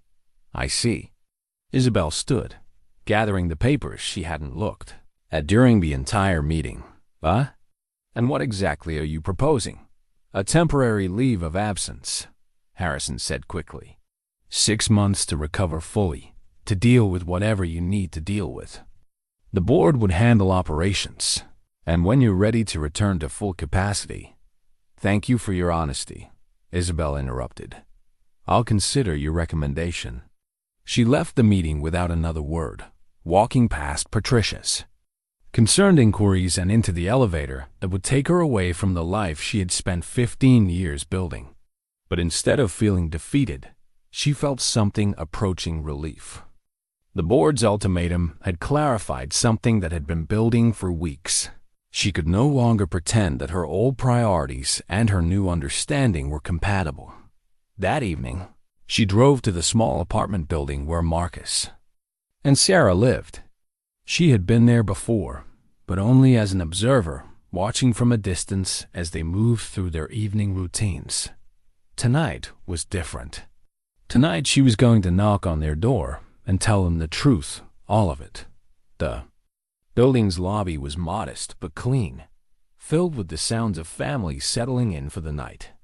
Children's voices echoed from upstairs apartments, mixing with the smell of dinner cooking and the distant sound of television programs in half a dozen languages. It was the kind of place where neighbors knew each other, where people shared resources and worries and small celebrations. Apartment 3B was at the end of a narrow hallway lined with doors that spoke of lives lived in close quarters but rich with connection. She could hear voices inside Marcus reading aloud in the patient animated tone he used with the hospital children, Sarah's occasional laughter punctuating the story, Cooper's tags jingling as he shifted position. This was what home sounded like, Isabelle realized. Not the echoing silence of her mansion or the controlled climate of her office building, but the warm chaos of people who belonged to each other sharing the simple rituals of daily life. She knocked softly, and the reading stopped. Footsteps approached the door, and she heard Marcus's voice. "Sarah, did you order something online?" When the door opened, his expression shifted from confusion to concern. "Isabelle? Is everything all right? It's kind of late for visiting hours." No, I'm sorry to bother you at home, but I need to talk to you both about something important." She took a deep breath, feeling the weight of what she was about to reveal. "About your family's house. About the fire and what happened after." Something in her tone must have warned him, because Marcus's face grew very still. "What about it? May I come in?" "This is going to take a while to explain." As she followed Marcus into their small living room, where Sarah was curled on the couch, with Cooper and a pile of schoolbooks, Isabelle understood that the next hour would change everything. She was about to confess her role in their family's displacement, to reveal the connection that made her presence in their lives, both meaningful and complicated. but she was also going to offer them something that money alone could never provide. The chance to reclaim not just their family's property, but their sense of justice in a world that had taken so much from them. And in return, she was going to ask for something she had never needed before: forgiveness, and the opportunity to learn what it meant to use power in service of love rather than profit. The deed to 1247 Elm Street was in her purse, along with legal documents that would transfer ownership back to the Rivera family. It was a small gesture in the context of their losses, but it was also the beginning of something larger, a fundamental reimagining of what wealth was for and what success actually meant. Tomorrow, Sarah would undergo the tests that would determine whether her cancer was returning. Tomorrow, Marcus would face the possibility of even more medical bills and longer hours and harder choices. But tonight, in this small apartment filled with the warmth of genuine love, Isabelle was going to offer them the first payment on a debt she was only beginning to understand she owed. The conversation lasted until nearly midnight, the three of them sitting in Marcus and Sarah's small living room while Cooper dozed at their feet, occasionally lifting his head when the emotional intensity in the room grew too heavy. Isabelle had expected anger, accusations, demands for explanations she couldn't give. Instead, she found herself facing something far more difficult to bear: understanding. "So you owned the bank that foreclosed on our house," Marcus said slowly, after she had finished explaining the complex web of corporate subsidiaries and real estate developments that connected her fortune to his family's loss. "And now you own the land where it used to be." "Yes." The word felt inadequate, but it was all she had. Sarah, who had listened to the entire explanation with the solemn attention of someone older than her 12 years, reached over to stroke Cooper's fur. "That's why you've been coming to the hospital," she said. "Not just because Cooper saved you, but because you felt guilty." "Partly," Isabelle admitted. "At first, I didn't know. I was just grateful to Marcus and Cooper for saving my life, and I wanted to understand what made them so different from the people in my world. But when I learned about the connection—" "You could have just written a check," Marcus interrupted, but not unkindly. "You could have made an anonymous donation and walked away. Why didn't you?" It was the question she had been asking herself for weeks. Why had she chosen the messy complexity of relationship over the clean simplicity of financial compensation? Why had she risked emotional involvement when money could have solved the same problems? "Because that's what I always did before," she said finally. "I solved problems with money, from a distance, without having to see the faces or hear the stories or understand what was really at stake. But Cooper," she looked down at the golden retriever, whose dark eyes seemed to hold infinite patience for human foolishness. "Cooper taught me that presence matters more than presence. That showing up is worth more than paying up." The words sounded naive even to her own ears, the kind of sentiment that her board would dismiss as post-traumatic emotional instability. But sitting in this small apartment, surrounded by the evidence of love lived on a daily basis, they felt like the truest thing she had ever said. "The deed is in my car," she continued. "I had my lawyers prepare the paperwork to transfer the property back to your family. It's not much. The original house is gone, and the land is worth more now than it was then. But it's yours if you want it." Marcus was quiet for a long time, his expression unreadable. When he finally spoke, his voice was carefully controlled. "That's generous. But what would we do with an empty lot in a neighborhood we can't afford to live in anymore? Whatever you want. Build a new house, sell it, hold on to it as an investment for Sarah's future. The choice would be yours." "Or we could do something else," Sarah said suddenly, her voice bright with an idea that was clearly just forming. "We could make it into something special. Something that helps other people."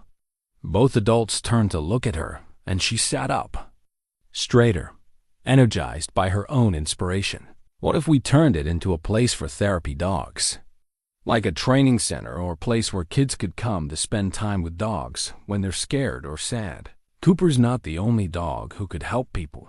There could be lots of dogs, and they could all learn to be as good as Cooper at making people feel better.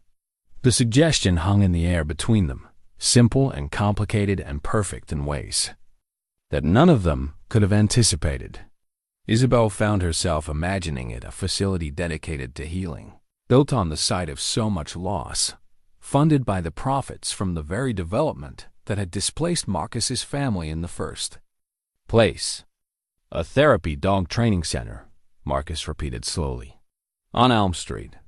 With a garden like the one at the hospital, Sarah added, warming to her theme. And maybe room for other therapy animals too. Some kids like cats better than dogs, and Emma told me that horses can help people too.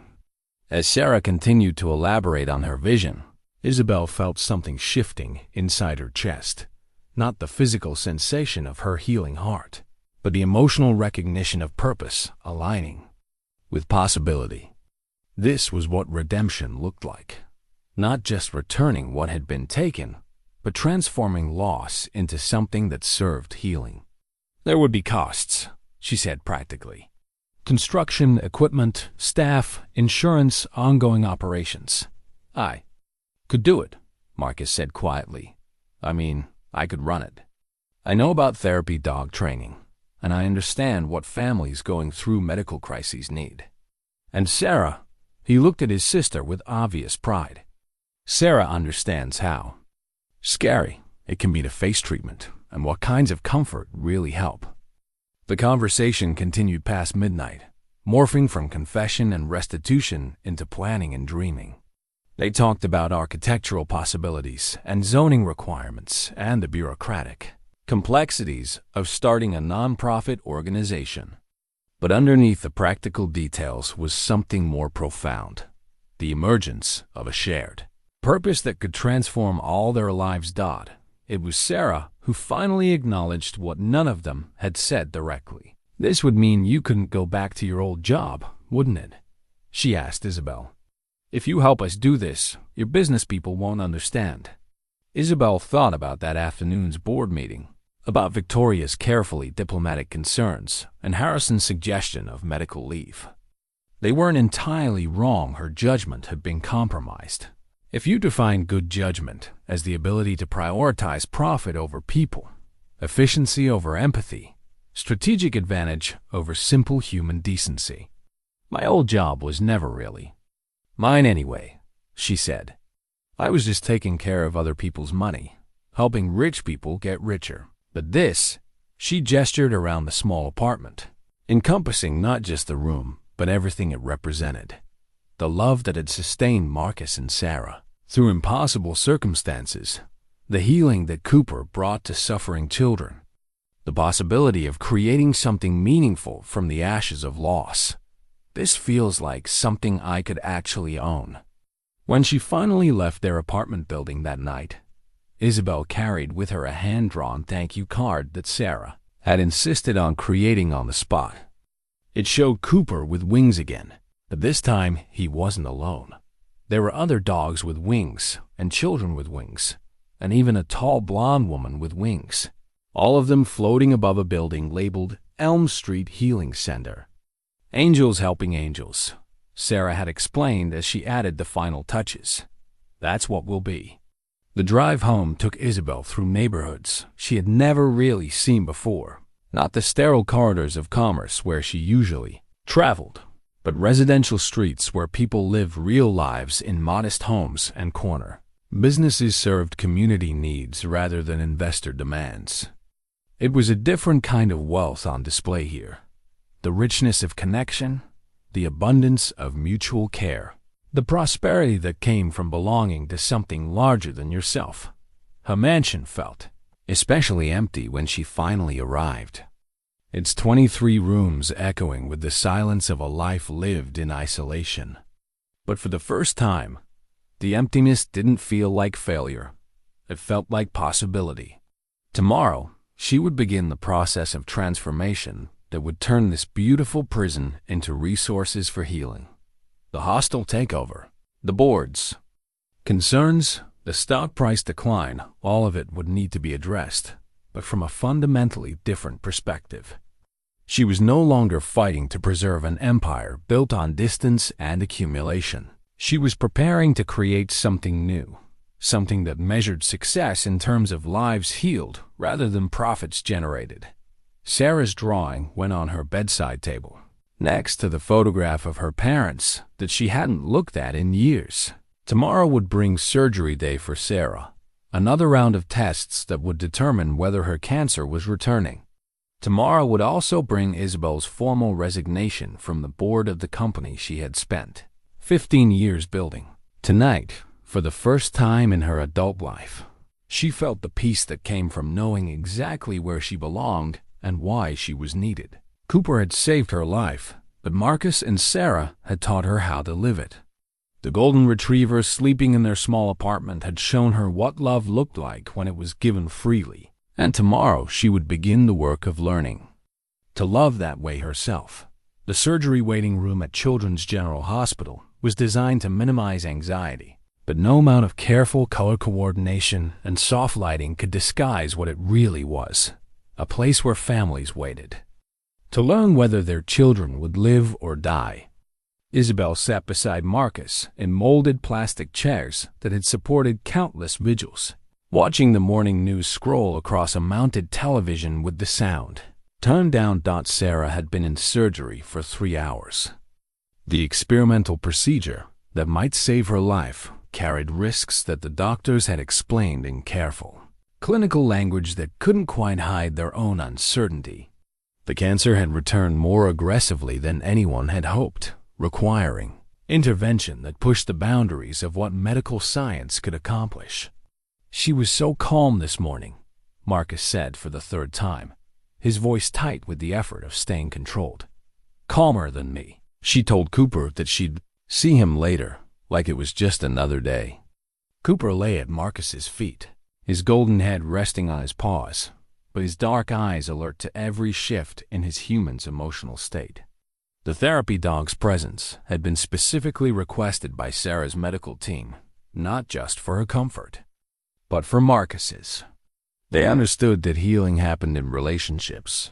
That medicine was most effective when it addressed not just physical symptoms, but the complex web of love and fear that surrounded serious illness. Isabelle had arrived at dawn, not because she had been asked, but because she couldn't imagine being anywhere else. Her phone had been buzzing continuously with messages from Patricia, from board members, from reporters who had somehow learned about her planned resignation. The business world was reacting with predictable shock to news that one of their most successful executives was walking away from a billion-dollar company to start a nonprofit organization. But sitting in this waiting room, watching Marcus struggle with helplessness that no amount of money or power could alleviate, the concerns of her former colleagues felt distant and irrelevant. Today, the only thing that mattered was a 12-year-old girl whose courage had taught them all what strength really looked like. Mr. Rivera? A surgeon appeared in the doorway, still wearing scrubs, her expression carefully neutral in the way that medical professionals learn to manage. When delivering news that could destroy or remake a family, Marcus stood so quickly that Cooper scrambled to his feet as well, sensing the urgency in the movement. Isabelle rose too, not sure if her presence was welcome in this moment, but unable to stay seated when the people she loved were facing the most important news of their lives. The surgery went well, Dr. Sarah Kim said, and the relief that flooded Marcus's face was almost too intense to witness. We were able to remove all the visible cancer cells, and the experimental treatment appears to have been successful. Sarah is in recovery now, and her initial response is very encouraging. The words washed over them like a benediction. Marcus sank back into his chair, his hands shaking with the aftermath of adrenaline and terror. Cooper immediately pressed against his legs, offering the steady comfort that had seen them through so many difficult moments. "Can we see her?" Marcus asked. "She's still sedated, but you can sit with her in recovery." She should wake up in an hour or two. Dr. Kim's professional demeanor softened slightly. She's a remarkable young woman. Even under anesthesia, her vital signs stayed stable. The nurses said it was like she was determined to get through this. As they followed Dr. Kim through the hospital corridors toward the recovery unit, Isabelle found herself thinking about courage and how poorly she had understood it for most of her life. She had thought courage was about taking risks in boardrooms, about making bold decisions that affected stock prices and market share. But watching Sarah face surgery with the calm acceptance of someone who understood that some things were beyond her control, Isabelle realized that real courage was about choosing hope in the face of uncertainty, about continuing to love even when love made you vulnerable to loss. The recovery room was quiet, except for the soft beeping of monitors and the distant sounds of hospital activity. Sarah looked impossibly small in the hospital bed, surrounded by machines that tracked every aspect of her healing body. But even in sleep, there was something peaceful about her expression, as if she had fought her battle and found rest in the knowledge that she had done everything possible. Marcus took the chair beside her bed, his hand finding hers with the careful gentleness of someone who understood how precious and fragile connection could be. Cooper positioned himself where Sarah would see him when she woke up, his presence a promise that nothing essential had changed despite the medical intervention. "I should probably go," Isabelle said quietly. "Let you have some family time." "Stay," Marcus said without looking away from Sarah. "You're family too now." The simple statement hit her with unexpected force. Family, not because of blood or legal documents or financial obligation, but because of choice and commitment and the daily decision to show up for people who mattered. It was a kind of wealth she had never learned to value, a form of security that couldn't be acquired through strategic planning or hostile takeovers. Sarah's eyes opened an hour later, unfocused at first but gradually clearing as consciousness returned. Her gaze moved from Marcus to Cooper to Isabelle, and despite the medication and the trauma of surgery, she managed a small smile. "Did it work?" she asked, her voice hoarse from the breathing tube. "The doctors think so," Marcus said, his own voice thick with emotion. "Dr. Kim says they got all the cancer they could see, and the experimental treatment looks like it's working." "Good." Sarah's fingers found Cooper's fur, and the dog's tail began a gentle wag. "I told you I'd see you later, boy. I always keep my promises." As the day progressed and Sarah's condition continued to improve, the recovery room became a gathering place for the extended family that the hospital had created. Emma arrived with her parents, carrying a bouquet of flowers that she had picked from the hospital garden. Tyler came with a new book to read to Cooper, a story about brave animals who help people in trouble. Even Michael appeared, carrying a hand-drawn card that represented the first artistic expression anyone had seen from him since his diagnosis. Dr. Martinez stopped by during her rounds, ostensibly to check on Sarah, but really to witness the celebration that was filling the recovery room with laughter and hope. "This is why I became a doctor," she confided to Isabelle. "Not for the procedures or the technology, but for moments like this, when medicine and love work together to create something that's bigger than either one alone." That evening, as visiting hours ended and the hospital settled into its nighttime quiet, Isabelle walked with Marcus and Cooper to the parking garage. Sarah was sleeping peacefully, her recovery ahead of schedule, the experimental treatment showing every sign of success. The crisis that had dominated their thoughts for weeks was finally resolving into hope. "I keep thinking I should feel more relieved," Marcus said as they reached his car. "And I do, obviously. But it's like I've been holding my breath for so long that I've forgotten how to breathe normally." Isabelle understood exactly what he meant. The intensity of the last few months, her heart attack, the revelation about the house, Sarah's relapse, the decision to leave her company, had created a state of heightened awareness that made ordinary Moments feel strange and new. She had been living in crisis mode for so long that peace felt almost foreign. "It's going to take time to adjust," she said. "For all of us." Cooper, sensing the emotional weight of the conversation, moved to sit between them, his presence a reminder that some forms of comfort transcended words. As Marcus reached down to stroke the dog's ears, Isabelle pulled an envelope from her purse. "I have something for you," she said. "The surgery report from today, but also something else." Marcus opened the envelope and found 2 documents. The first was Dr. Kim's official post-operative report, confirming what they already knew. The surgery had been successful. The cancer was gone. Sarah's prognosis was excellent. The second was a legal document that took him longer to process. "This is the deed to the Elm Street property," he said slowly. "But it's already been transferred to the Rivera Family Foundation. I had my lawyers create the foundation this afternoon," Isabelle explained, "with you and Sarah as the primary beneficiaries and board members. The property is yours now, free and clear, to do with as you see fit." Marcus stared at the document, his expression cycling through surprise, confusion, and something approaching wonder. "But we never finished discussing the details. We don't have a business plan or funding, or we'll figure it out as we go," Isabelle interrupted gently. "The important thing is that it's yours now. Your family's land, returned to your families. Control." But even as she spoke, she knew the gesture was about more than property transfer or financial restitution. It was about healing a wound that had been festering for years without anyone realizing it existed. It was about transforming loss into purpose, tragedy into hope, isolation into connection. "There's one more thing," she said, pulling out a second envelope. "My resignation letter from St. Clair Enterprises. It's effective immediately. Isabelle, I know it seems sudden, but it's not really. I've been moving toward this decision for months, maybe years, without realizing it.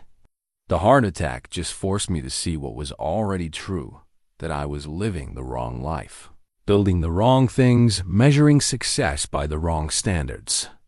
Marcus looked from the deed to the resignation letter, then back to her face. "What will you do?" "Help you build the healing center, if you'll have me. I don't know much about therapy dogs or nonprofit management or working with families in crisis, but I'm good at organization and fundraising and dealing with bureaucracy. I think we could make a good team."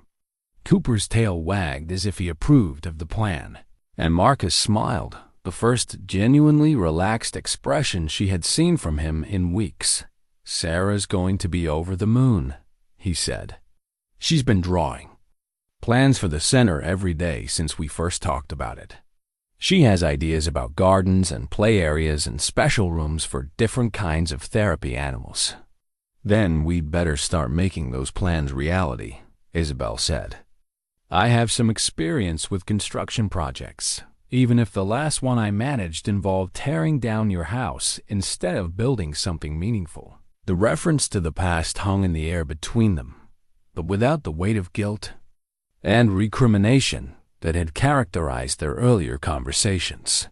The wound was healing, transformed by acknowledgement and action into something that could serve purpose rather than perpetuate pain. As they prepared to part ways, Marcus returning to the apartment where he would pack a bag to stay at the hospital. Overnight, Isabelle driving to her mansion to begin the process of dismantling her old life, Cooper moved between them one more time, as if offering a final blessing on the plans they were making. "You know," Marcus said, "I used to think that losing the house was the worst thing that could happen to our family. But if we hadn't lost it, we never would have ended up here. Sarah wouldn't have gotten sick in this hospital. We wouldn't have met you.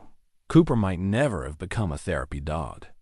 "Are you saying you're grateful for the tragedy?" Isabelle asked. "Not grateful, exactly. I wouldn't wish what we went through on anyone, but maybe accepting that it led us to something we couldn't have found any other way."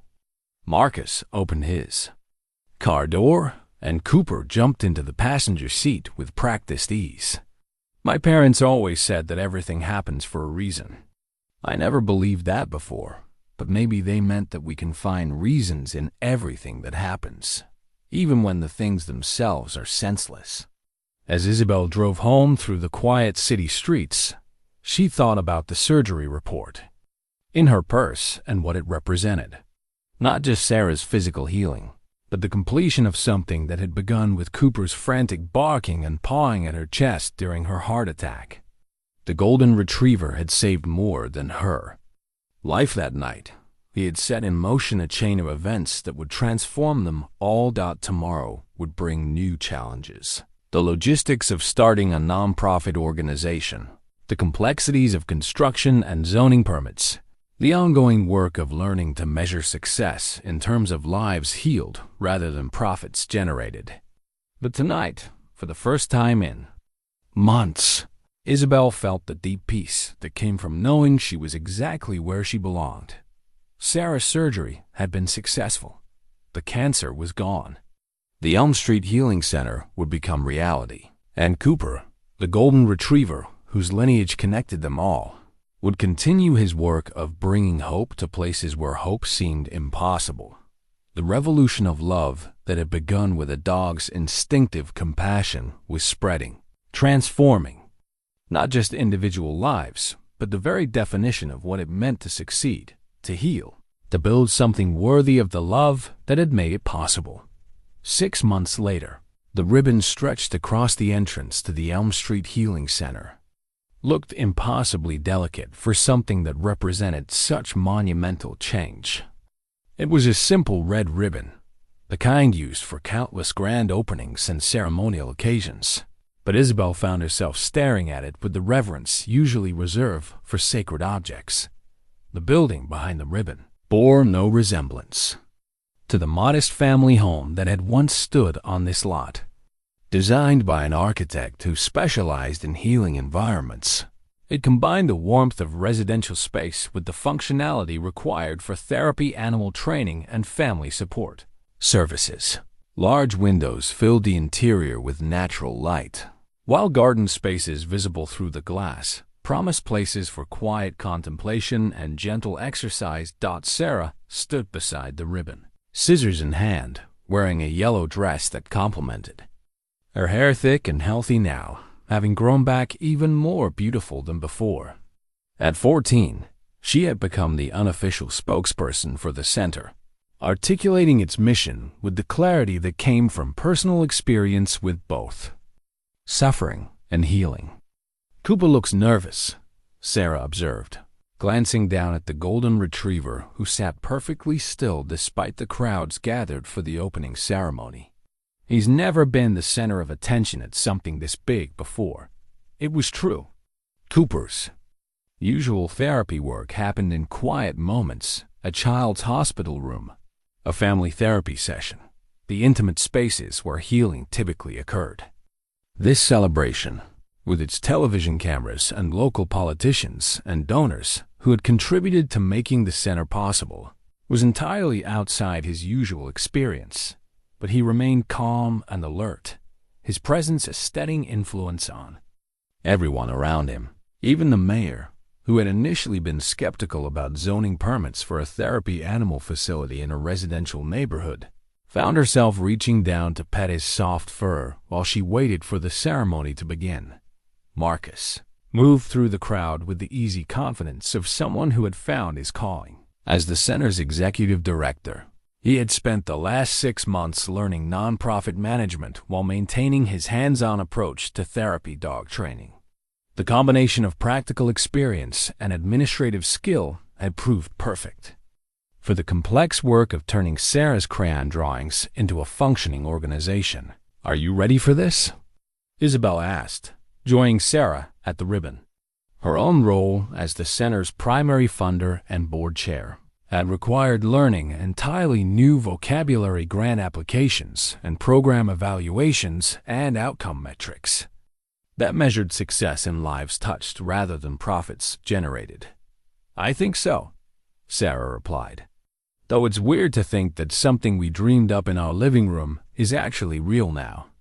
The crowd gathered for the opening included families from the hospital, staff members who had witnessed Cooper's work over the years, local officials, and reporters drawn by the unusual story of a billionaire who had walked away from corporate success to start a therapy dog center.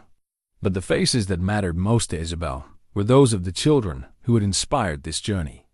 Emma, now 8 and cancer-free for over a year, had appointed herself as the center's unofficial tour guide. She moved through the crowd with infectious enthusiasm, explaining to anyone who would listen how therapy dogs help people feel less scared and more loved. Tyler, whose facial scars had faded to thin lines that only seemed to make his smiles more radiant, had brought his own golden retriever puppy, one of Cooper's offspring, carefully bred and selected for therapy work.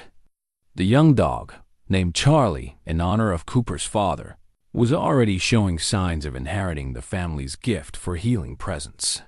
Even Michael had come, though at 12 he remained quieter than the other children. His presence was its own kind of victory, proof that healing happened in many forms, that some wounds were best addressed through patient presence rather than dramatic intervention. Dr. Martinez stood near the entrance, wearing the satisfied expression of someone who had watched an unlikely dream become reality. She had served as the center's medical advisor throughout the planning process, helping design programs that would complement rather than replace traditional therapeutic interventions. "I keep thinking about that night in the cardiac unit," she confided to Isabelle as they watched Sarah prepare for the ribbon cutting. "When Cooper was barking and pawing at your chest, trying to wake you up. Did you ever imagine it would lead to this?" Isabelle looked around at the gathering families, laughing together. Children playing with therapy dogs in training. Marcus directing volunteers with the calm authority of someone who had found his purpose, and shook her head in wonder. "I couldn't have imagined any of this," she admitted. 6 months ago, I thought success meant having more than everyone else. I thought love was weakness and vulnerability was dangerous. I measured everything in terms of profit and loss, control and competition. And now? Now, I understand that the most valuable things can't be acquired or accumulated. They can only be shared. Isabelle gestured toward Cooper, who was patiently allowing a group of toddlers to practice their gentle petting techniques. "Cooper taught me that healing happens in relationship, that love grows stronger when it's given away, that the best investments are the ones that pay dividends in human connection rather than financial return." The ceremony began with Sarah's speech, delivered without notes in the clear, confident voice of someone who had learned to speak truth to power at an unusually early age. She talked about the night Cooper saved Isabelle's life, about the journey that had brought them all together, about the vision of a place where animals and humans could work together to heal hearts that had been broken by circumstances beyond their control. "This center exists because we learned that love is stronger than loss," Sarah concluded, her hand resting on Cooper's head. "Because we discovered that the best way to honor the people and animals we've lost is to use their memory to help others find hope." As the ribbon fell away and the crowd moved into the building for tours and demonstrations, Isabelle found herself standing alone for a moment in the garden space that Sarah had specifically requested. It was designed to mirror the hospital garden where so many important conversations had taken place, complete with an oak tree and benches positioned to encourage both solitude and companionship. Marcus joined her there, Cooper at his side, both of them taking a brief respite from the celebration. "Your parents would be proud," Isabelle said, thinking of the photograph that had fallen from his wallet all those months ago. The image of a happy family with their golden retriever, unaware of the tragedy that would reshape their lives. "I think they would," Marcus agreed. They always believed that good things could come from hard times, that loss didn't have to be the end of the story. They just never could have predicted this particular ending.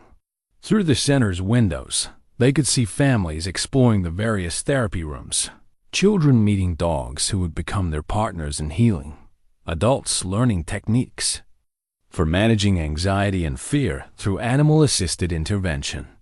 It was exactly what Sarah had envisioned, a place where the magic that Cooper brought to individual moments could be multiplied and systematized and shared with anyone who needed it.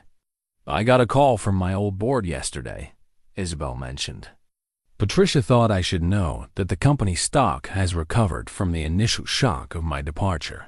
Apparently, they found new leadership and are proceeding with the Singapore expansion. Any regrets?" Marcus asked. Isabelle considered the question seriously. 6 months ago, walking away from a billion-dollar enterprise to start a nonprofit therapy dog center would have seemed like temporary insanity. Her former colleagues still spoke about her decision in those terms, as if proximity to death had somehow scrambled her priorities beyond repair. But standing in this garden, watching Emma explain to a news reporter how Cooper had helped her stop being afraid of medical procedures, seeing Tyler work with his own puppy to continue the family tradition of healing service, witnessing the quiet transformation that happened when frightened people met animals who offered love without condition, Isabelle felt only gratitude for the heart attack that had forced her to confront what her life had become and what it could be instead. "No regrets," she said firmly. "Though I do sometimes wonder what would have happened if Cooper hadn't been at the charity gala that night. But he was," Marcus replied simply. "That's the thing about love, it shows up exactly when and where it's needed most. Sometimes we're lucky enough to recognize it in time to let it change us." As the afternoon wore on and the last visitors reluctantly prepared to leave, the center settled into the quiet efficiency that would characterize its daily operations. Tomorrow would bring the first official therapy sessions, the beginning of the real work that all this celebration had been designed to launch. Cooper seemed to understand that his role was evolving from individual healer to patriarch of a healing community. He moved through the building with the dignity of someone surveying his domain, checking on the other therapy animals, greeting volunteers, positioning himself where he could observe all the activity that would soon transform this space into a haven for anyone who needed the particular kind of hope that animals could provide. The red ribbon that Sarah had cut now lay folded in Isabelle's purse, destined for the scrapbook that documented the center's journey from dream to reality. It was a simple piece of fabric, mass-produced and unremarkable in every way except for what it represented. The moment when years of loss and healing and discovery had culminated in something that would outlast them all. That evening, as Marcus locked the building and set the security system that would protect their investment overnight, Isabelle reflected on the strange journey that had brought them to this moment. A golden retriever's instinctive compassion had saved her life, but the love that had grown from that moment had saved something more precious her.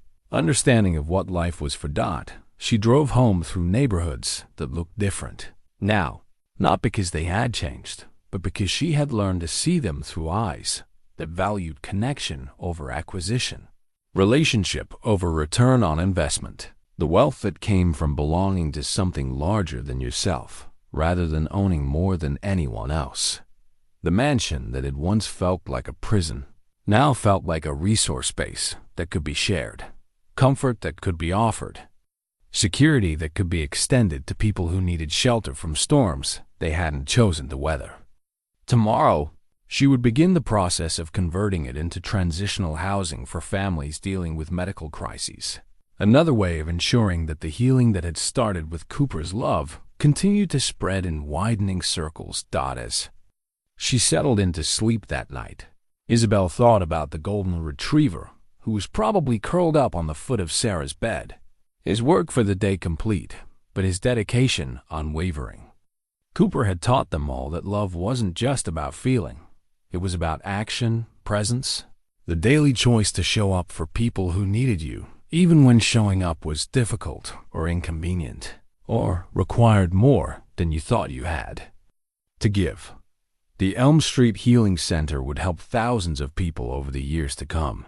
But its greatest success had already been accomplished. It had proven that healing was possible, that love could triumph over loss, that the most broken hearts could be mended when the right combination of compassion and courage and goldenford. Angel showed up at exactly the right moment to remind them that they were not alone. And in a world that often seemed designed to divide and isolate and convince people that caring was dangerous, that was a revolution worth starting with a simple red ribbon and the understanding that sometimes the most profound changes began with a dog who loved so freely that he changed everyone he touched.